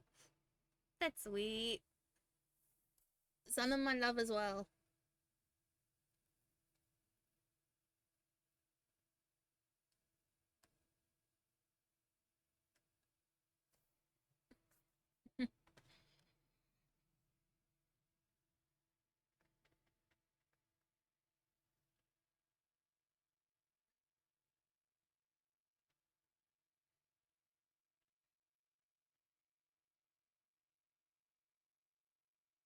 That's dumb though. My raid sound. But you wouldn't have to imagine for longer. Derek didn't waste any time taking the receiver off the hook and offering it to you. There have been many times in the past Derek used that very device to call your house, so the two of you could chat about your lives, make plans, and whatever else. You literally end up on the other side of things, poised to get the last line of ring from the Suarez condo. Took from it from Derek and punched in the number. You couldn't remember the number offhand, but had it written down in your bag. But you first could remember the number and had no way to check. Derek could remember it in the house number. You took it from Derek and punched in the number. When you pressed the cool speaker against the side of your face, you heard the high-pitched dial tone playing on repeat. It rang and rang, waiting for one specific person miles away to answer its call. Finally, she did. Hello? Your sister unmistakably voice filtered through the phone. The impatient note in her voice was just as recognizable. She didn't even know who it was and already sounded uninterested. Hi, Elizabeth, it's Beanie. Apparently her apathetic approach was being generous because once she did find out who it was, she cranked the attitude up to outright annoyance. What? Beanie, what do you want? You're facing the wall, but in your peripheral view, you can make out Derek glancing with wide eyes. The conversation had actually started. That was all the insight he had on the situation. I don't need anything. Oh, just calling you to chat. Well, do you need anything? How are you today, Elizabeth? You had no idea what to say. You panicked and hung it up. I don't need anything? I doubt it. Clearly something is very wrong with you. It is seriously that big of a problem if your own sister call you? Yeah, that would be obvious. Listen, Beanie, unless the police, firefighters, or ambulance, or our moms are involved in whatever it is you're doing, tell me when you get back. You started to get out anything that might reach her, but it was in vain. The line clicked dead with a goodbye. You kept staring at the phone pointlessly. You couldn't move to look at Derek, but your hand holding the receiver lifelessly dropped to your side. Beanie, what happened? She hung up. Despite the near single-digit amount of seconds your conversation lasted for, Elizabeth's frustration tone had come through loud and clear. A crease began to form in your forehead. Your sister wasn't happy, and you couldn't shake the horrible feeling that it wasn't just her usual bad attitude.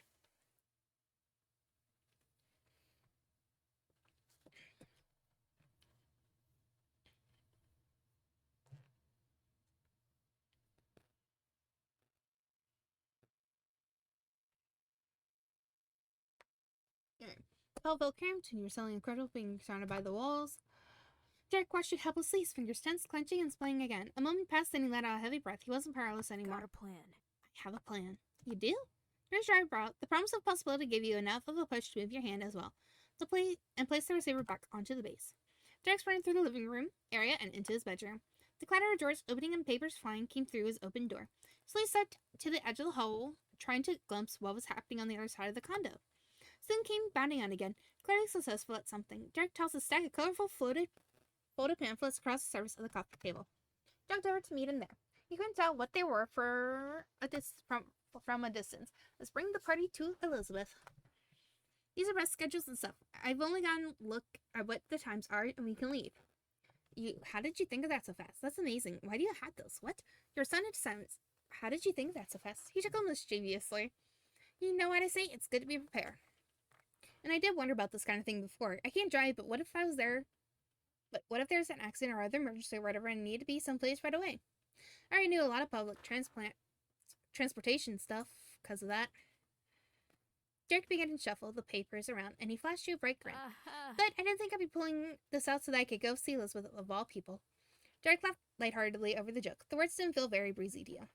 That was because, if he was honest, it wasn't about your sister. He spent time studying ways to get to Sunset Bird for his friends, for Cove, and for you. With you and him living far away from each other, not going to the same school, sometimes it seemed like maybe you stopped being a piece of his life once he left your town. This proved you definitely didn't disappear for Derek.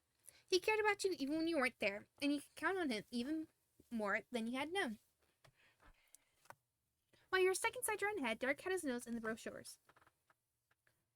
He pressed his palms on the table, frequently scanning the timetables and rambling some more about his scheme. There isn't a direct line to Sunset Bird. It's kind of a small place. We can take a bus to a rail station and get on a smaller shuttle for tourists. Derek's hand lifted from and then hit the smooth surface under him, making a solid smack noise. He was done searching. His gaze flicked up to your face. Is that okay? Yeah. Seriously gonna do this? Thanks, Derek. That's good enough. You balled your hands into fists and nodded. You blinked in disbelief. Thanks, Derek. Alright. We can leave a note for Mom about what happened, or... Derek packed up the pamphlets, sticking them in the crook of his arm. He twisted his head behind him, but whispered to you comfortably for his shoulder. Makes you feel better. We might be able to get back before she even knows. We should tell her. Let's go. What do you want to do, Derek? They're your parents. I guess. Sure, but I'm the one who made this problem. That's not the point. I want to know what you think. I tell them. They won't get mad at us for sure. Okay, we'll leave a note. Thanks, Beanie. One sec. Derek dashed to the back room with all the bus schedules in his arms. He shoved them into something, then ran out to rejoin you at the front of the condo with the bag swung over his shoulder. Next, he went to the kitchen to grab a notepad and a pen from the counter. He hopped up on his tiptoes to lean over it and scribble a few rows of explanation on the paper. He jabbed the button to retract the pen nib with his thumb and set it down alongside the note. Let's go. Let's do it. Right. He scooped up your own backpack, and the two of you looked the now empty apartment behind you. Locked the now empty apartment behind you. At a brisk pace, Derek led the way out of the condo complex and down the city sidewalks. He had to weave through crowds of people making their own way across town. Most of them were much older and taller than you were. Between the mass of strangers and the immense skyscrapers bearing down on you from all sides, it felt like a very small part of a far bigger world. You took Derek's hand. You held Derek's arm. Derek offered his hand to you. You took Derek's hand. He wrapped his own fingers around yours and held tight. That gave you the reassurance you hoped it would. You're in this together. You pushed forward until you reached the nearest bus stop. A group had already gathered in the same spot for the same purpose. Derek didn't fight to reach the front of the pack. He just kept to the fringes. He waited for anywhere from 5 minutes to 15 minutes. It was pretty impossible to track time accurately when you felt every single sluggish second hit you like a brick.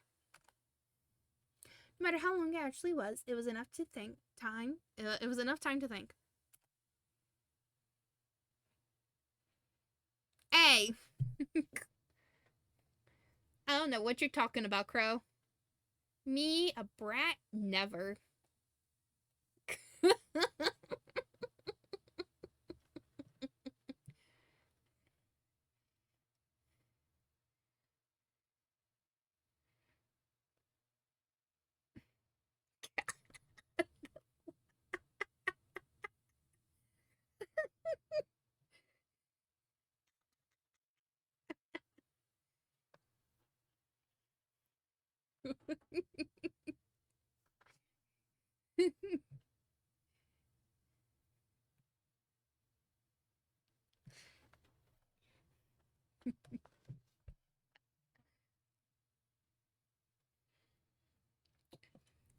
I'm Crow's pain in the ass.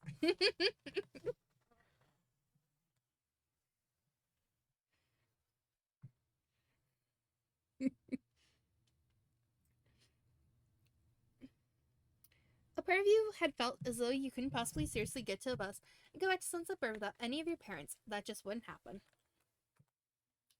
That was probably why you went along with Derek's impulse as quickly as the idea had struck him. The reality hit you like a bus when an actual bus turned a corner and came your way. Gave Derek's hand another squeeze to respond by tugging you a little bit closer to him. The massive vehicle hit its brake and slowed to a halt. The doors opened to let those who arrived at their destination accept new riders.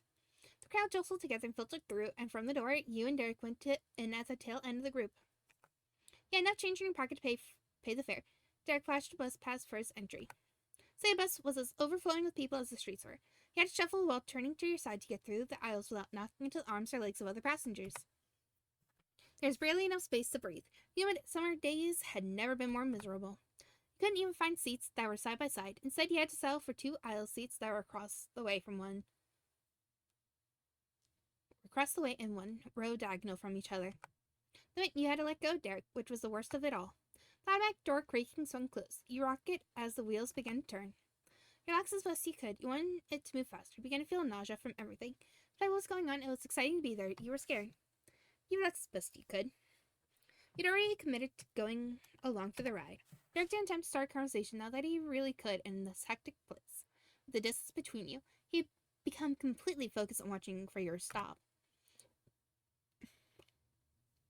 He had a destination he needed to get you to, and he was going to do it no matter what. More stops passed by until eventually Derek leaned his chest over the open space to send a quick message. Someone's breathy like a whisper, but way too loud to be really whispering. This is it. He shouted to operate immediately, tugged the bell, marking this as a stop for the driver. Soon the bus came to a cautious halt along the edge of the curb. Once at a full stop, the doors propped open, and you repeated the awkward shimmy through the aisle so you could exit. When your feet landed on the cracked ground, you exhaled in satisfaction. You made it. This is really good. On Derek's first step into the station, he pulled one of the brochures out of his pocket and flipped it open. He must have kept that single pamphlet with the necessary details when packing the rest of the collection away. Derek was prepared as always. He held it up to his face, mapping out the station using the guide like a treasure hunt. He wandered around the wide open floor plan, searching up and down the section where shuttles were loaded passengers. He was the first to spot the one vehicle head towards a tiny tourist town. Made you stop and place. Derek. Yeah? Saw his name, he lifted his face up above the station map and saw what you saw. Oh, the shuttle was barely 1/4 the size of the bus. It was a glorified van. You only recognized it for what it was thanks to the unusual pale orange paint job, and also the word shuttle painted on a blue cross the doors. He tucked the bus schedule pamphlet into his back pocket and gave you a thumbs up. Derek bought tickets at a nearby customer service counter. There was no honoring the possibility of you buying your ticket, paying for both. This wasn't a hill to die on today. Then you were ready for another ride. You poked your head inside the cabin. Only a handful of other travelers were nestled between the 4 rows of seats. From the seat cushions to the smell, the shuttle was immediately more agreeable than the bus. You were even able to get spots side by side this time. Derek, though, wasn't any more of a mood to talk. The physical atmosphere might have improved, but the discomfort he felt on the inside was still eating at him. He only said in silence. For all the gnawing tension, you didn't make it. The shuttle inevitably came to its stop in Sunset Bird parking lot. The car was switched off, and the driver gave permission for guests to leave. While the other riders usually shuffled around bags, slept by their feet, and readjusted their hats, you and Derek hopped right off into freedom. Derek took a couple stumbling steps after his leap from the car, and then he sat in place. He watched for your next move, counting on your guidance to finish the journey. It's time to switch roles. Sunset Bird was your turf, not his. He spun a single circle, scanning the area for clues as to which of the multiple big, flat, mostly empty parking lots you landed in. When you swung back around, you got a glimpse behind the shuttle and spotted the corner of the grocery store. You couldn't have been closer to home. My neighborhood isn't that far from here, this way. You stuck your arm out with a finger pointing directly towards the main street that you were positive was through the distant rows of bushes. Awesome, nice work, Beanie. Made a break for it and launched across the blacktop. You ran with him. There was no time to lose. Derek was so fixated he might have accidentally leave you in the dust if you didn't push yourself. You flew out the parking lot and dashed down the sidewalk you've seen a million times before. From there, it was a turn into a residential area. Before you know it, you arrived at the top of the hill of your street. You were so close, the decline of road propelled your steps even further. Derek almost crashed into you when you both dove towards the entryway of your house. You caught yourself bracing your hands against the front door. Took a second for you to separate your stinging palms from the wood so you could get your key out. But you got it in the lock, turned the key, and pulled. Finally, huffing and puffing, you stumbled inside. You were home. After everything, you almost didn't know what to expect when you laid your eyes on the scene. But it was your living room, exactly as it was every day of your life. Now, things out of place. The low hum of the fridge was the only sound. Elizabeth clearly hadn't torn the house apart in an emotional rampage, although you didn't know what her room looked like. Beanie? You stopped right to the sound. There she was, standing on the first step of the stairs, Elizabeth. Her mouth remained open despite not saying anything, and eyebrow was arched high on her forehead. Hi. Hi? Wait.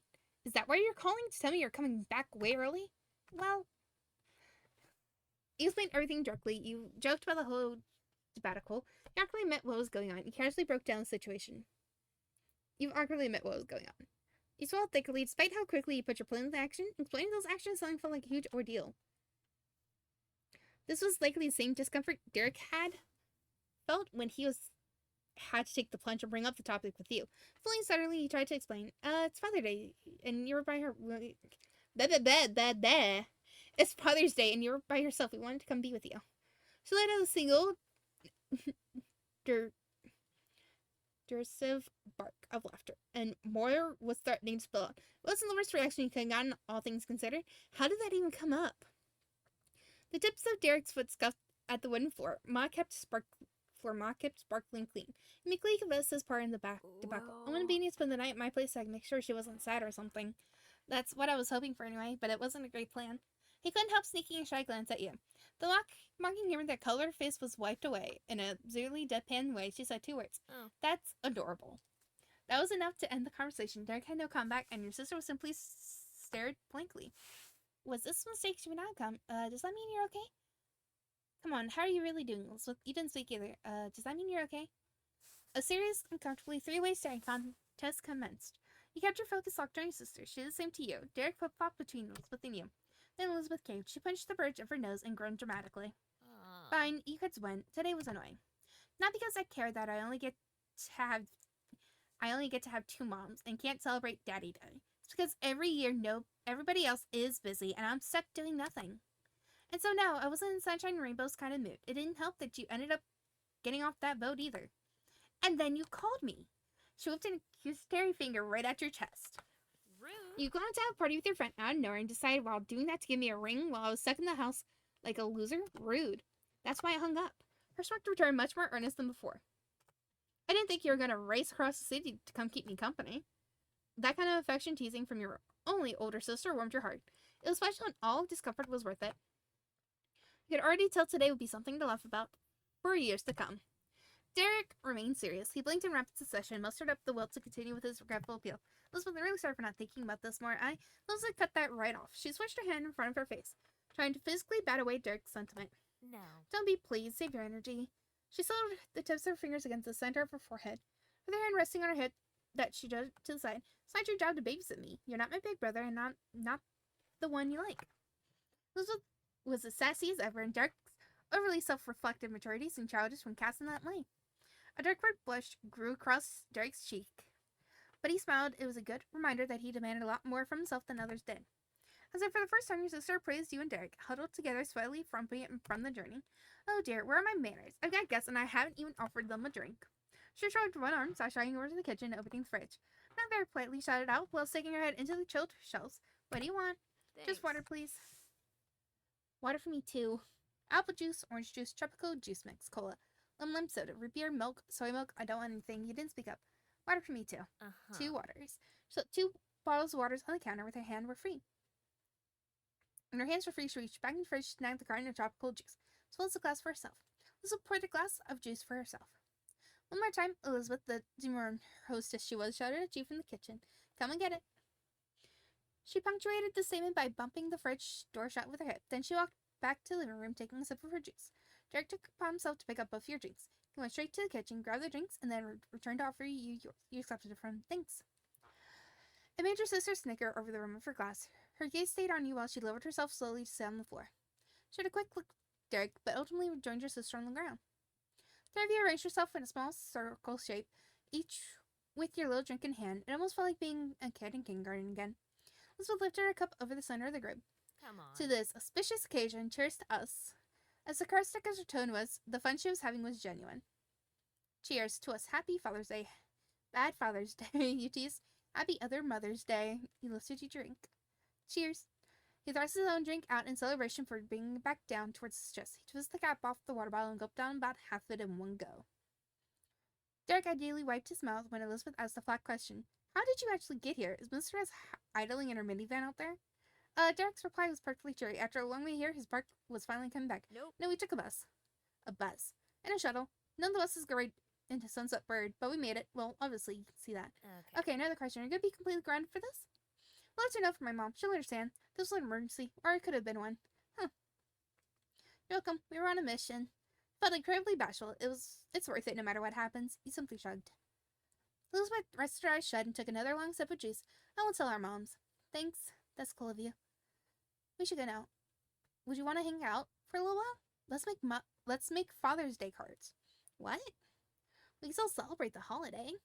I want to make her mom's card. I want to make her mom's and Mr. Holden a card. I want to make Mr. Holden a card. That's a great idea, Beanie. Yeah. I'll do it. The three of you ran around the house, gathering supplies and dumping them on the living room floor. Stickers, markers, and stacks of construction paper were littered all around you. You added decorations and a message for your special Father's Day cards. Elizabeth wrote a note in cursive and Derek added a smiley face. You really felt like a kid again. It was a nice time and it resulted in 2 lovely homemade cards. When you were finally finished, Elizabeth spoke up. Alright, you gotta go. She stretched her legs and arms, spreading out wide. Being bored all day is going to be the least of our worries, and when our moms come in, you magically appeared in the living room. Yeah, it's time to leave. Thanks. You snatched up the card for your moms and waved it in her hand. I'll make sure they get this after you come home for real. They'll never know you were here. And I'll leave delivering this card to you. She slid the card from Mr. Holden across the floor to you. Her eyes narrowed, looking between you and Derek, and joy was left for your little sleepover. Derek's mouth dropped open fruitlessly, then he closed it again. He didn't know what to say to that. Finally, he waved and chirped out a generic farewell. Bye, Elizabeth. Bye. See you around. Yeah, we will. Bye. You gave her a hug. You waved, you winked, you gave her a hug, you held out your hand for a high five. I'm just clicking on them. I'm sorry without reading them. Very rude of me. Elizabeth rolled her eyes and staged a noise. She couldn't take the smile off her face. She ultimately returned the gesture, wrapping her arms around your neck. Tell the kids I said hi. Bye. With your mission accomplished, the two of you returned to the wide open world. Hey, would you want to get the card? The one from Mr. Holden? A ride back isn't going to be there right this second. So if you want to make sure you got it today, we could do it now. Oh. Your steps paused in the shade as you thought over that suggestion. You knew Cove would be out celebrating Father's Day with Mr. Holden. Or at least he was away before. It was possible they'd return home. Guess we could check. If he's not home, I'll try to get it tonight. Let's do it. The newly selected pit stop was completely staring you right in the face on the other side of the street. Derek tried forward, pressed a finger to the doorbell, and placed his hands on his hips while he waited politely for a response. You joined him there. You look had to run out, because the door swung right open. Sitting there was the man in question, your longtime neighbor, Mr. Holden. He lifted his sunglasses off his face and greeted the both of you with a welcoming grin. Hey, Beanie, Derek, how are you? This is gonna be great. We're good, Mr. Holden. Things are going well, I'd say, but there is something we want to talk about. Oh, I'm intrigued. Come on in. He beckoned you in with a hand and turned his beaming face over his shoulder, shouted into the living room. Caleb, your friends are here. Jack opened his mouth, lifted a pointing finger, and shuffled inside after Miss Ron. Oh, actually. He went through the threshold, too. Try not to let the man or the situation get free. Wait, Mr. Holden, you're the person I needed to see. The effort to explain was in vain. Mr. Holden's high spirits had taken his head right into the clouds, and your words couldn't reach him. Hadley dropped his glasses on the side table and made pleasant conversation as he waited for his son. You had good timing. We're out of the house until an hour ago. I went fishing with my boy. Yeah, we were down at the pier. Cove casually joined in as he came through the hall. Aye, there he is. Hey, Beanie. Hey, Derek. What's up? What's up, Cove? I'm visiting. Great. Oh, and Cove, how's your cut doing? The one he got on his finger? It's all healed up. Cool. Yep, thanks, Derek. It wasn't only his tone of voice of the expression on his face. Everything about Cove's demeanor was completely relaxed. Mr. Holden, meanwhile, was still radiating more warmth than the sun. You got the distinct impression that the two must have had a fun Father's Day adventure together. Though the blow-ups Cove had been through this with his father, there is something extra special about that. It was such a relief you cared for both Holdens. Their happiness together was equally shared by you. Mr. Holden was able to take his focus off Cove for long enough to catch you watching. For that second he frowned. Oh, you know, Beanie, if you ever wanted to come along for those kinds of things, I'd be happy to take you and... The slow, stumbling words betrayed Mr. Holden's awkwardness on the subject. You're having flashbacks to Derek's hours before when the entire event started. Not even adults were confident talking to you about the holiday, or at least this particular grown-up wasn't. But there was someone with more surety in the room. Dad, stop. You can't make other people's kids celebrate you for Father's Day. Beanery has a family, a real nice one. You're gonna make her uncomfortable. Cove's arms were folded high against his chest. His rumper-bending stare made him seem like a parent in the pair. You're right, sport. I don't want to put you on the spot, Beanie. I'm sorry. Incredible. Somehow the topic had swung around to where you needed it to be. And you didn't have to do anything. His tattoo is very cool. It's like, that was pretty classic for Mr. Holton, getting it right when he hadn't even realized it. Jack silently seconded you from the sidelines. A wave with one hand, a thumbs up with the other, and a nod too. Everything you could do to say without words that things were a go. Carefully reached into your dress pocket. Thank you for being there for me so long, Mr. Holton. Happy Father's Day. I made this for you. You don't have to apologize. I kind of hoped you felt that way. And he quietly took it out.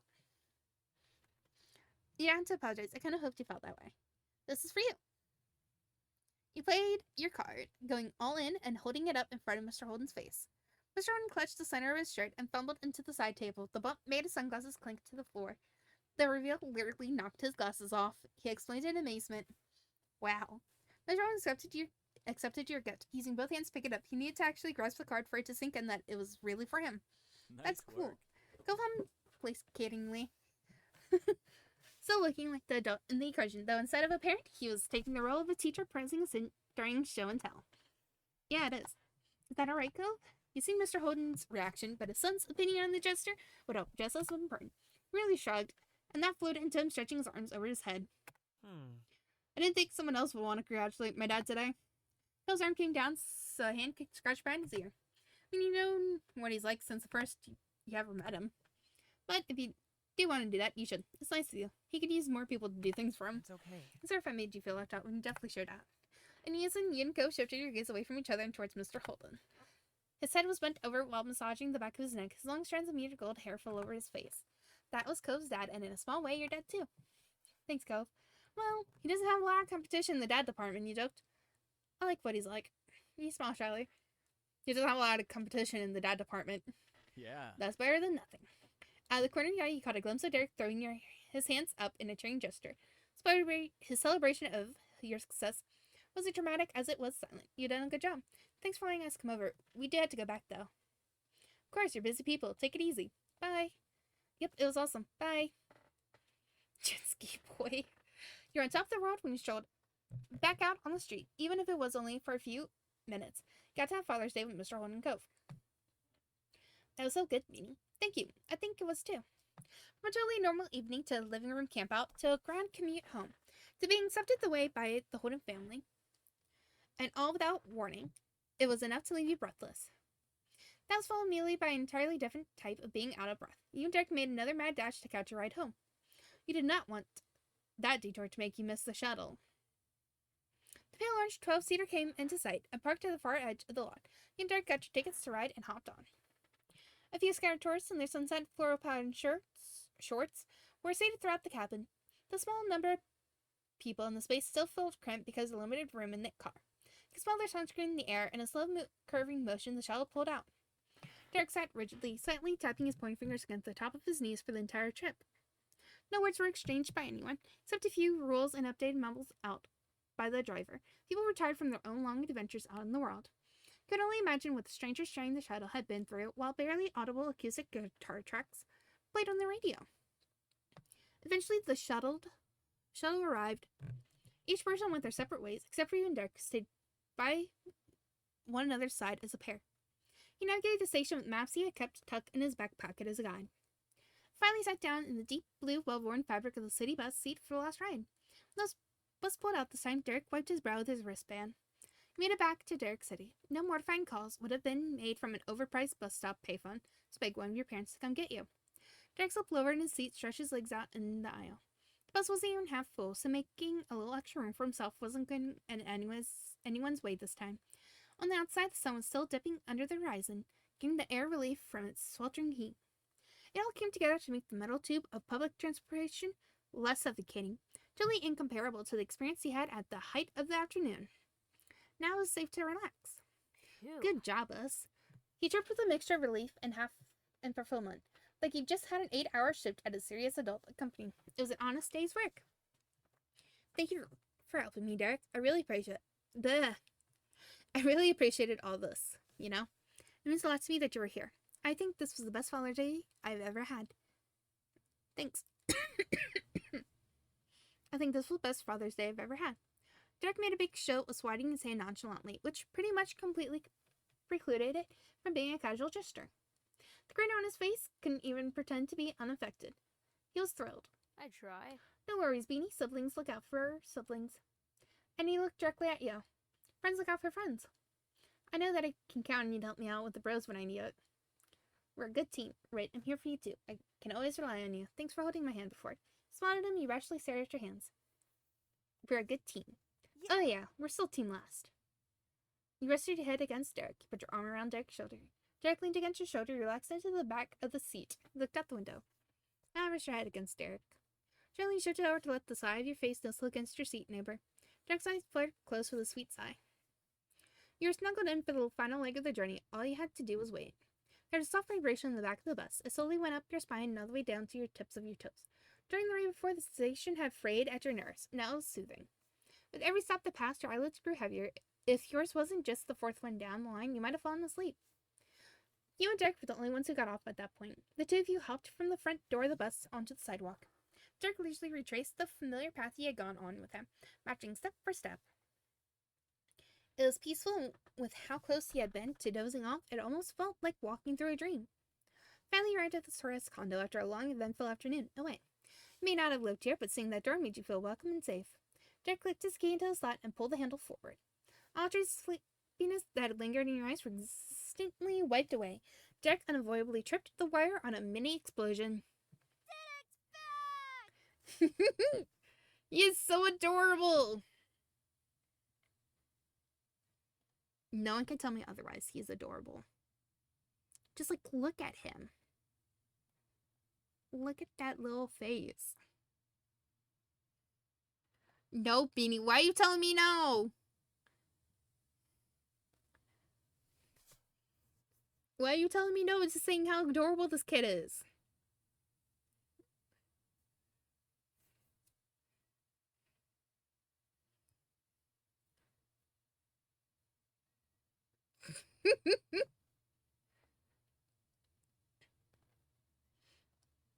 The condo wasn't nearly as empty as it was when you left. The whole rest of the family had arrived before you. They were gathered together on the couch and bar stools, except for Nicholas, who had jumped to his feet to launch himself at his brother. His short arm circled around Derek's legs. It was an interaction that had happened dozens, maybe hundreds of times before. That was a hallmark of their own unique sibling relationship. Derek fulfilled his part of the tradition, stroked Nicholas's hair at the same time. He offered the rest of the family a laid-back greeting. Hey. Good evening. Good evening to you both. Hi. Welcome. Welcome back. There was a knowing tilt to her tone and crook in her smile. Did you have a good trail? Clutched securely between her fingers was a piece of paper. You didn't have to think too hard to guess what it was. The note you left explaining what happened. What a day. Yes, what a day. It's best you were able to spend time with your family. His parents were both perfectly contented. You had their full support for going on an adventure. Derek wasn't wrong. His parents weren't mad at you. Thanks, Mom. Thanks, Dad. It was good. Derek briefly replied to his parents, all the while sneaking a warm gaze at you. Agreed. Thanks for not grunting, Derek. I'm glad I got to see Elizabeth. Are you going to tell my moms about this? You nodded quietly. Agreed. Wonderful. Nicholas simply held tight to Derek's stream the entire time, happy he was there, and totally unaware of what the older people were talking about. Ray sat in between his parents with his arms pressed to his sides. He had been listening with bemusement, his thin eyebrows clenched and his lips pursed. Hey, Nicholas, hi. Elizabeth says hi. She said the last time I talked to her before coming here. Rush to explain yourself after giving your sister's message without thinking. No one seemed to suspect the last time you'd seen her was as recent as it was. Basic greeting put a smile on both little boy's face. Hi. Hi, Elizabeth. Okay. Okay, I say hi to her too. Now what? Now what? Miss Suarez snickered cheekily, resting her actual cheek against Mr. Suarez. I'm sorry to say, we better turn around, and go back the way you came. It's time to bring Beanie home. But don't worry, I'll drive. Oh yeah. The weekend a grin. Derek. Wink and a grin. Derek scratched the back of his head. He chuckled right along with his mom. He had a great time staying with the Suarez family. But we're very much looking forward to seeing your moms and being reunited with your own sibling after a humorous short time apart. There would be plenty more moments of fun and laughter to come when you were. Thanks to Derek, it was truly an occasion worth commemorating. And we are done with the Derek DLC save.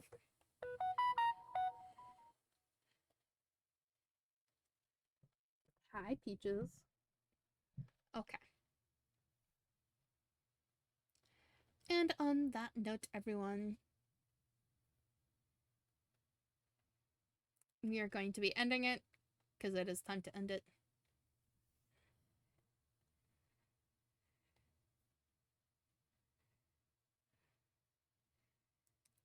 Thank you. Yes, I already have it all planned out, Crow. I already have it planned out.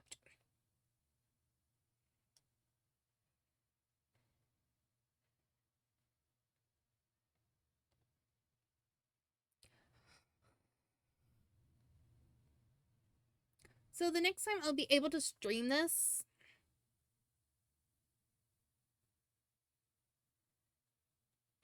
will be next Friday, I do believe. Yes. Which is the 20th. So we'll go through 5 and 1. The chapters of 5 and 1. I'm calling them chapters at this point. And then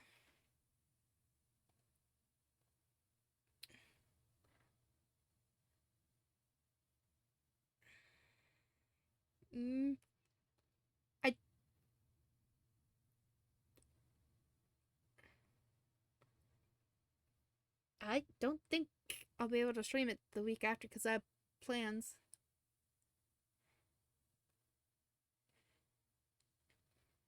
I might be able to do it Monday. Maybe I'll do it on Monday stream. Then that's 6 and 8, and then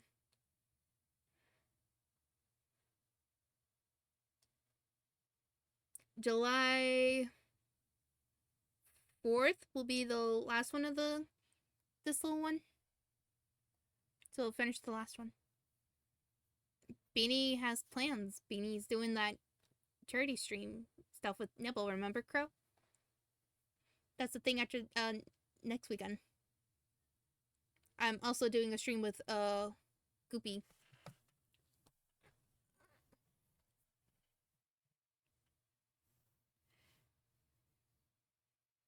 It's okay, Crow.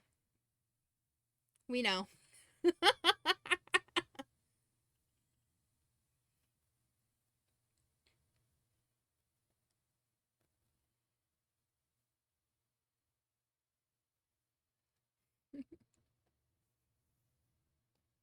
But okay.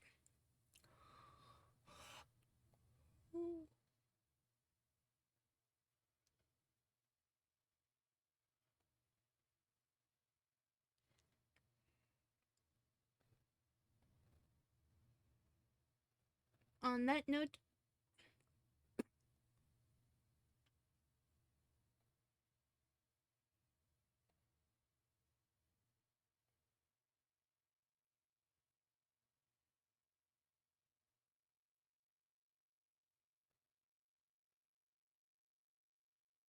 oh yeah, it looks like Lotus is also having issues. It's definitely a their issue thing.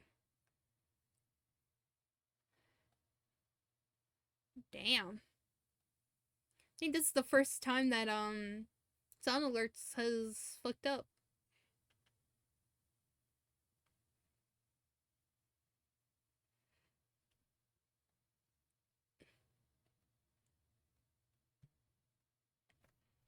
Alright, who should I raid? With 2 people.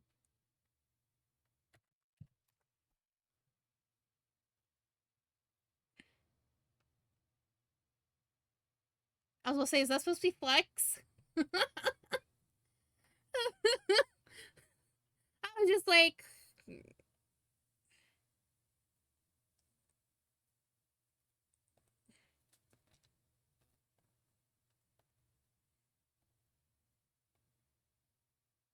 What is Flex playing?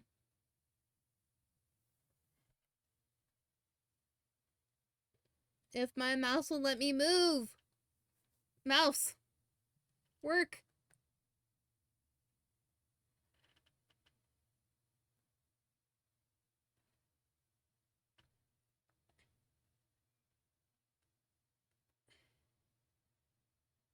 Is...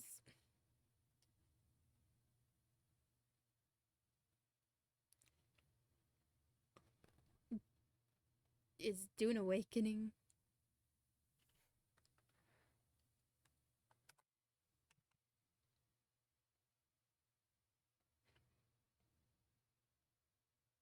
No matter what, I will raid Flux.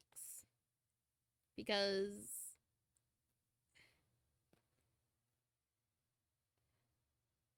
who is she cosplaying as?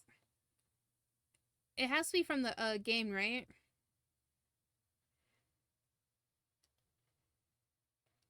Copy.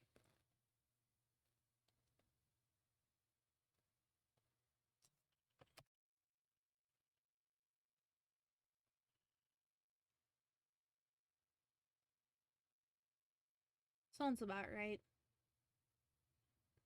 Only rival buddies have left me.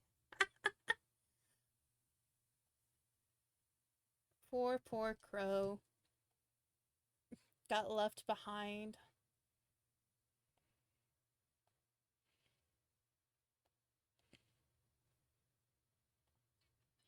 Alrighty.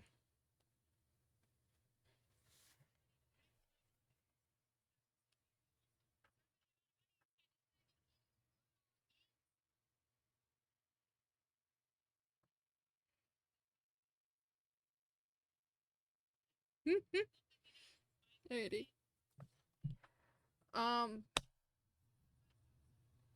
I shall see you all tomorrow for my 12-hour stream with Risa. We are going to be splitting our 24 hours up into 12-hour streams on Friday and Saturday. Because it's better for Risa at this point. But, yeah. And the raid is gonna happen. Nope, sorry. Bye!